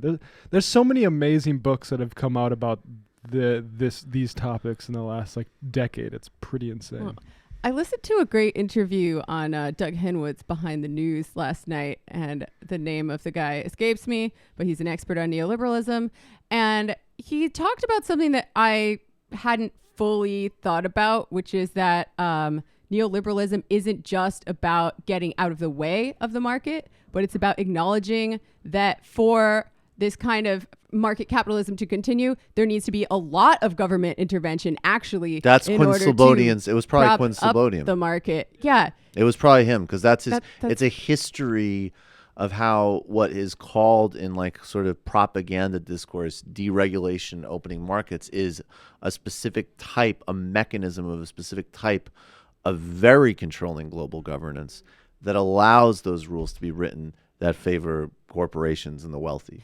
Yeah. He also made this point about that Steven Pinker stat that lady quoted earlier, where, dire poverty is going down, therefore we live in the best of all possible systems, which, even if that's true, and it is true, dire poverty has abated around the world for various reasons, we still have inequality. And that's one reason that I think most of us here are skeptical of a UBI, something like a UBI under current economic conditions, because even if everybody in the world, nobody is suffering from dire poverty anymore, it still enshrines this hierarchy with most people at the bottom, and that's not good enough. Yeah, definitely. And also those numbers are starting to, that little surge that was China and India driven is starting to flatten out. So even that stat does not pack the punch that they think it packs. If you take, I know China is obviously the largest country in the world. Is India the second largest country in the world? Like, if you take those countries of those sizes and you, through some combination of like direct foreign investment and getting out of the way with certain types of just totally like, failed revolutionary experiments at times and failed policy sets, I'm not trying to rob of the achievements of China and India, but like, you'd have to go out of your way to not have there be massive spikes of growth in those countries in terms like their human capital, their financial capital, their raw material resources. Like, there's so much to work with there. And in the broader arc of history, it's actually like arising obviously from European colonialism through like the peak of U.S. hegemony after World War II, right? That's actually, in the grand scheme of things, that's several hundred years. So India and China, like, re-emerging is actually, like, in the course of human history, things just getting back to normal. Like, those are big, big fucking deal countries in the ways that people talk about things being a big deal in terms of, power politics and economic resources and so on, particularly China, obviously. All right, few IMs, then we got to get out of here. I love Sarah Palin. When you guys inevitably release a final body bag style video for Dave Rubin, can the outro be Nas's Hate Me Now? That is a very strong contender. I love Hate Me Now. Jab, what's up with Tulsi Gabbard followers? When you point out her horrible record and actual issue positions, they lose their shit on you. It's like talking to cult members. Is her and Beto's appeal because they're photogenic? Have a good weekend. Yeah, that's definitely part of it. I think in both cases it's deeper than that, and in both cases I could be maybe more charitable about certain things, but the bottom line of that comment is the word cult. And I see that around Beto in a different way, and I certainly see it around Gabbard. And what's more disturbing in Gabbard's case is sometimes you get it from people who would have been mortified. Like, they were like, wait, she was iffy on the Iran deal. She met with Sheldon Adelson. She sports drone. Like, this would be, and rightfully so, a deal breaker for any other candidate with these people. But for some reason with her, it's negotiable. And I think that's super fucking bizarre. You would know something about cults, right? Well, that's true, yeah. But it pisses me off when you get people that say, like, oh, you're just supporting empire by being against Tulsi. Like, Tulsi is not a challenge to foreign policy establishment. I bet you there's a bunch of them licking their chops. Because guess what? Anti-interventionism is popular with some of those people, too. And they'll see Tulsi bringing in basically progressive idiots that just see her stance in Syria as like, oh, she's the anti-intervention candidate, and won't look at her stance on drones or like meeting with Sheldon Adelson, what her position on Palestine is, like, and all of a sudden those things don't matter for empire, right? Like, it's just what your position on Syria is. Yeah, that's exact. I mean, the truth of the matter is, as far as I could determine Tulsi Gabbard's foreign policy, and again, if you're being actually real about Obama's foreign policy, I think it's like, okay, Libya was a catastrophic intervention. So probably I could say Gabbard probably wouldn't do that, and that would be preferable to Obama. Okay. Syria, I don't know, because actually Obama didn't do much in Syria, contrary to a lot of mythology and hyperventilating. He did way more than he should have. And I am totally not convinced that somebody like Tulsi Gabbard, who, in spite of her embrace of Assad, has also said that, like, criticizing amount of generals in government is like an inherently offensive thing. I think this is somebody who will be quite attentive to what the Pentagon says they need. Okay. And then besides that, actually, then on the flip side, though, those are areas where Gabbard might be better.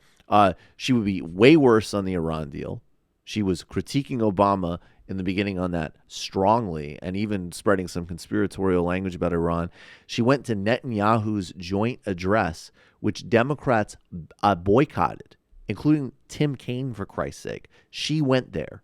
When Tim Kaine's like, nope, I'm not going to listen to Netanyahu come here and trash Obama and try to undermine U.S. diplomacy, but she does. That should say something. And then rhetoric, which certainly matters. I hate to tell you, she would embrace a far more neocon, pared down, simplistic Islamic terrorism rhetoric, which was helpful Obama didn't embrace in terms of even just civic space in the United States. There's no indication she would be any improvement on things like surveillance issues, and she supported his use of drones, which I think is one of his worst legacies. So, I don't know. And especially, I have to say, like, Bernie has made those moves now.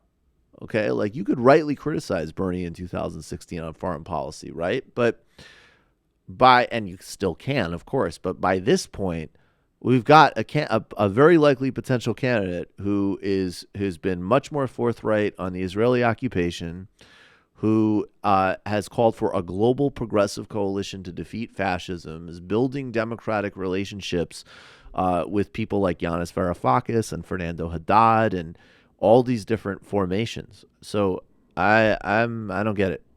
I don't get it. And Matt Duss is very big and serious about the Iran deal. I don't know. It's bizarre. She likes to surf and she's hot and weed. So there you go. Yeah. And that's kind of fucking depressing. Yeah, where's the lie? I mean, honestly, exactly. I mean, on paper, I would I think Hindu spirituality is cool. I think somebody from Hawaii would be cool. I think I'm glad she endorsed Bernie. Like, I'm really the last person to set out with some type of anti-Tulsi agenda. I'm just going on the fucking record. And there's a lot of bad shit there. Sorry. And I'll hit other candidates just as hard for all their bad shit. But I don't have nutty people in my timeline telling me that Kamala Harris is actually a fucking global revolutionary. And again, the idea that she calls out the war machine, right? Yes. I don't see this. When people were worried about Trump filling her entire administration with generals, Tulsi got really indignant on Meet the Press or something, saying, ridiculous. I think you're insulting their service. This is not. And she's running on her foreign policy sort of bona fides, and people need to be clear about what those are and what she represents. 100%. And just cozy relationships with authoritarians and weird rhetoric in Islam and Obama's drone program is not, does not a great foreign policy make. So, and I would read Yanko Brankovich's piece that came out today about Tulsi on the Iran deal and Jacobin. Lauren, I see your question, and I want it. Can you email that? I am that again on Thursday, and I'll make sure to get to it because it's just that's going to be a long question. I know that we'll all go around with it, but I see it. TMBS is my jam. I miss New Dork. Jay-Z. One of the most important things to remember about Brexit is that the same way that it has to be remembered about Trump is that it was a result of a diverse voting coalition. It wasn't disempowerment and economic pain which drove the well-heeled citizens of leafy Tory shires to vote Brexit. While that might be a reason for the people in Sunderland who are so critically dependent on EU for trade. But God, these last 12 months have been exhausting. You can't track all of the garbage. Genuinely words for our times, right? I know. Doe, 91% of Americans living in Mexico are illegal, 37.8% increase in just 2 years, according to a study by the National Institute of Geography and Statistics. Yes, there's a lot of Americans living illegally in Mexico. I don't really, again, I'm not a buy your logic guy, but I certainly see the obvious hypocrisies. Although, to be fair, I would want to poll Americans living illegally in Mexico. So if they were supporting Trump border policies, then they should be deported. But if they were opposed, then they should go on hopefully having a great time in Mexico. It seems like an awesome place to live. I might be one of them someday. I support a living wage, but dislike unpaid internships. Surely we can create an entry salary category, e.g. a 3-month trial salary and only so many percentage of employees allowed on this reduced rate and only for smaller companies. Look. That sounds complicated. That sounds way too complicated. If you're talking about like companies that, like not corporations, there's all sorts of ways to insulate and subsidize like the local bodega from these types of rule changes. And what you do is the same way you do everything else. You go, we're implementing we're going to do a $25 an hour minimum wage, and that's obviously going to apply to Starbucks, Dwayne Reed, and you're a Yemeni family who has like 2 employees and you're scraping by at a bodega. Well, we're adding a surcharge tax onto Amazon and onto all these other retailers that are going to subsidize the added cost. Done. All of the answers to these questions always involve reclaiming wealth from the wealthy. That's it. There's no, whether it's a modest social democratic proposal like I just outlined or something more radical, there's no step that doesn't just say, okay, well, here's the answer to that question. Take the money that is here, bring it here. And it's not just, I think in broadly, just to add a 1B, it's decommodify things too, right? That's right. You need to, this can't all be tied to wages. You need to decommodify things like housing, healthcare, like major energy, anything like that. So people have, because it's like people understand this when we talk about healthcare, right? You want to decouple healthcare from your workplace. That's true for everything. Food, housing, shelter, Exactly. Time, transportation, all of that, of course. All right. Matt strikes me as a bong ripper. Is that true? How much keef do you have stored up? Colin from Nebraska with a question from Matt Leck. I don't really itemize it like that. I don't really itemize it like that. I'm good. Okay. What is this thing that we're going to... This is Ben Shapiro at the March for Life. Does he really actually look like that? I thought that was a unless joke it's his pitch. doctor. No. Oh, Jesus Christ. All right, let's play this. Baby Hitler wasn't Hitler. Right? The argument, I guess, here is that would you kill baby Hitler? And the truth is that no pro-life person on earth would kill baby Hitler, right? Because baby Hitler wasn't Hitler. Adult Hitler was Hitler. Baby Hitler was a baby. Right? What you presumably want to do with baby Hitler was take baby Hitler out of baby Hitler's house and move baby Hitler into a better house where he would not grow up to be Hitler, right? That's the idea. Okay. I mean... Mom doted on him, by the way. Yeah, but that doesn't necessarily mean good parenting. That's actually like the first... Yeah. But that's actually like the first thing I've ever heard Ben Shapiro say that points towards to some type of like human redemptive capacity. So I want to give points there. I don't think that's really the point of the baby Hitler thought experiment. This is and I'm anti-thought experiment. This is the right wing retreating into a weird sort of pedantry that they feel more comfortable in, because it's obvious in the question that you would know it was Hitler because you're some sort of fucking time traveler or something. Right? Like just to quibble over the premises. That is the libertarian sort of mode of argumentation. That is exactly. Remember when they asked that question of Antifa Jeb? Remember what he said? He was like, "Oh yeah, you got to do it." Yeah, I mean, I'll throw him in a furnace, like Luca Brasi. Turn up Bega. I hope for those who got that, I hope you appreciated it. Turn up Bega. Speaking of strikes, it seems like there's a decent chance Denver public school teachers will vote to strike on Saturday, depending if the city rejects their newest proposal of salary raises and structure. Go LA, go Colorado. One thing I know Denver. about Colorado education is when they passed marijuana legalization, I think this is true, they use that as their way to like lower property taxes for education funding. So raise those property taxes back up, but keep the weed stuff. Good job. Keep fighting out there, guys. It's awesome. Okay, the final I am of the day.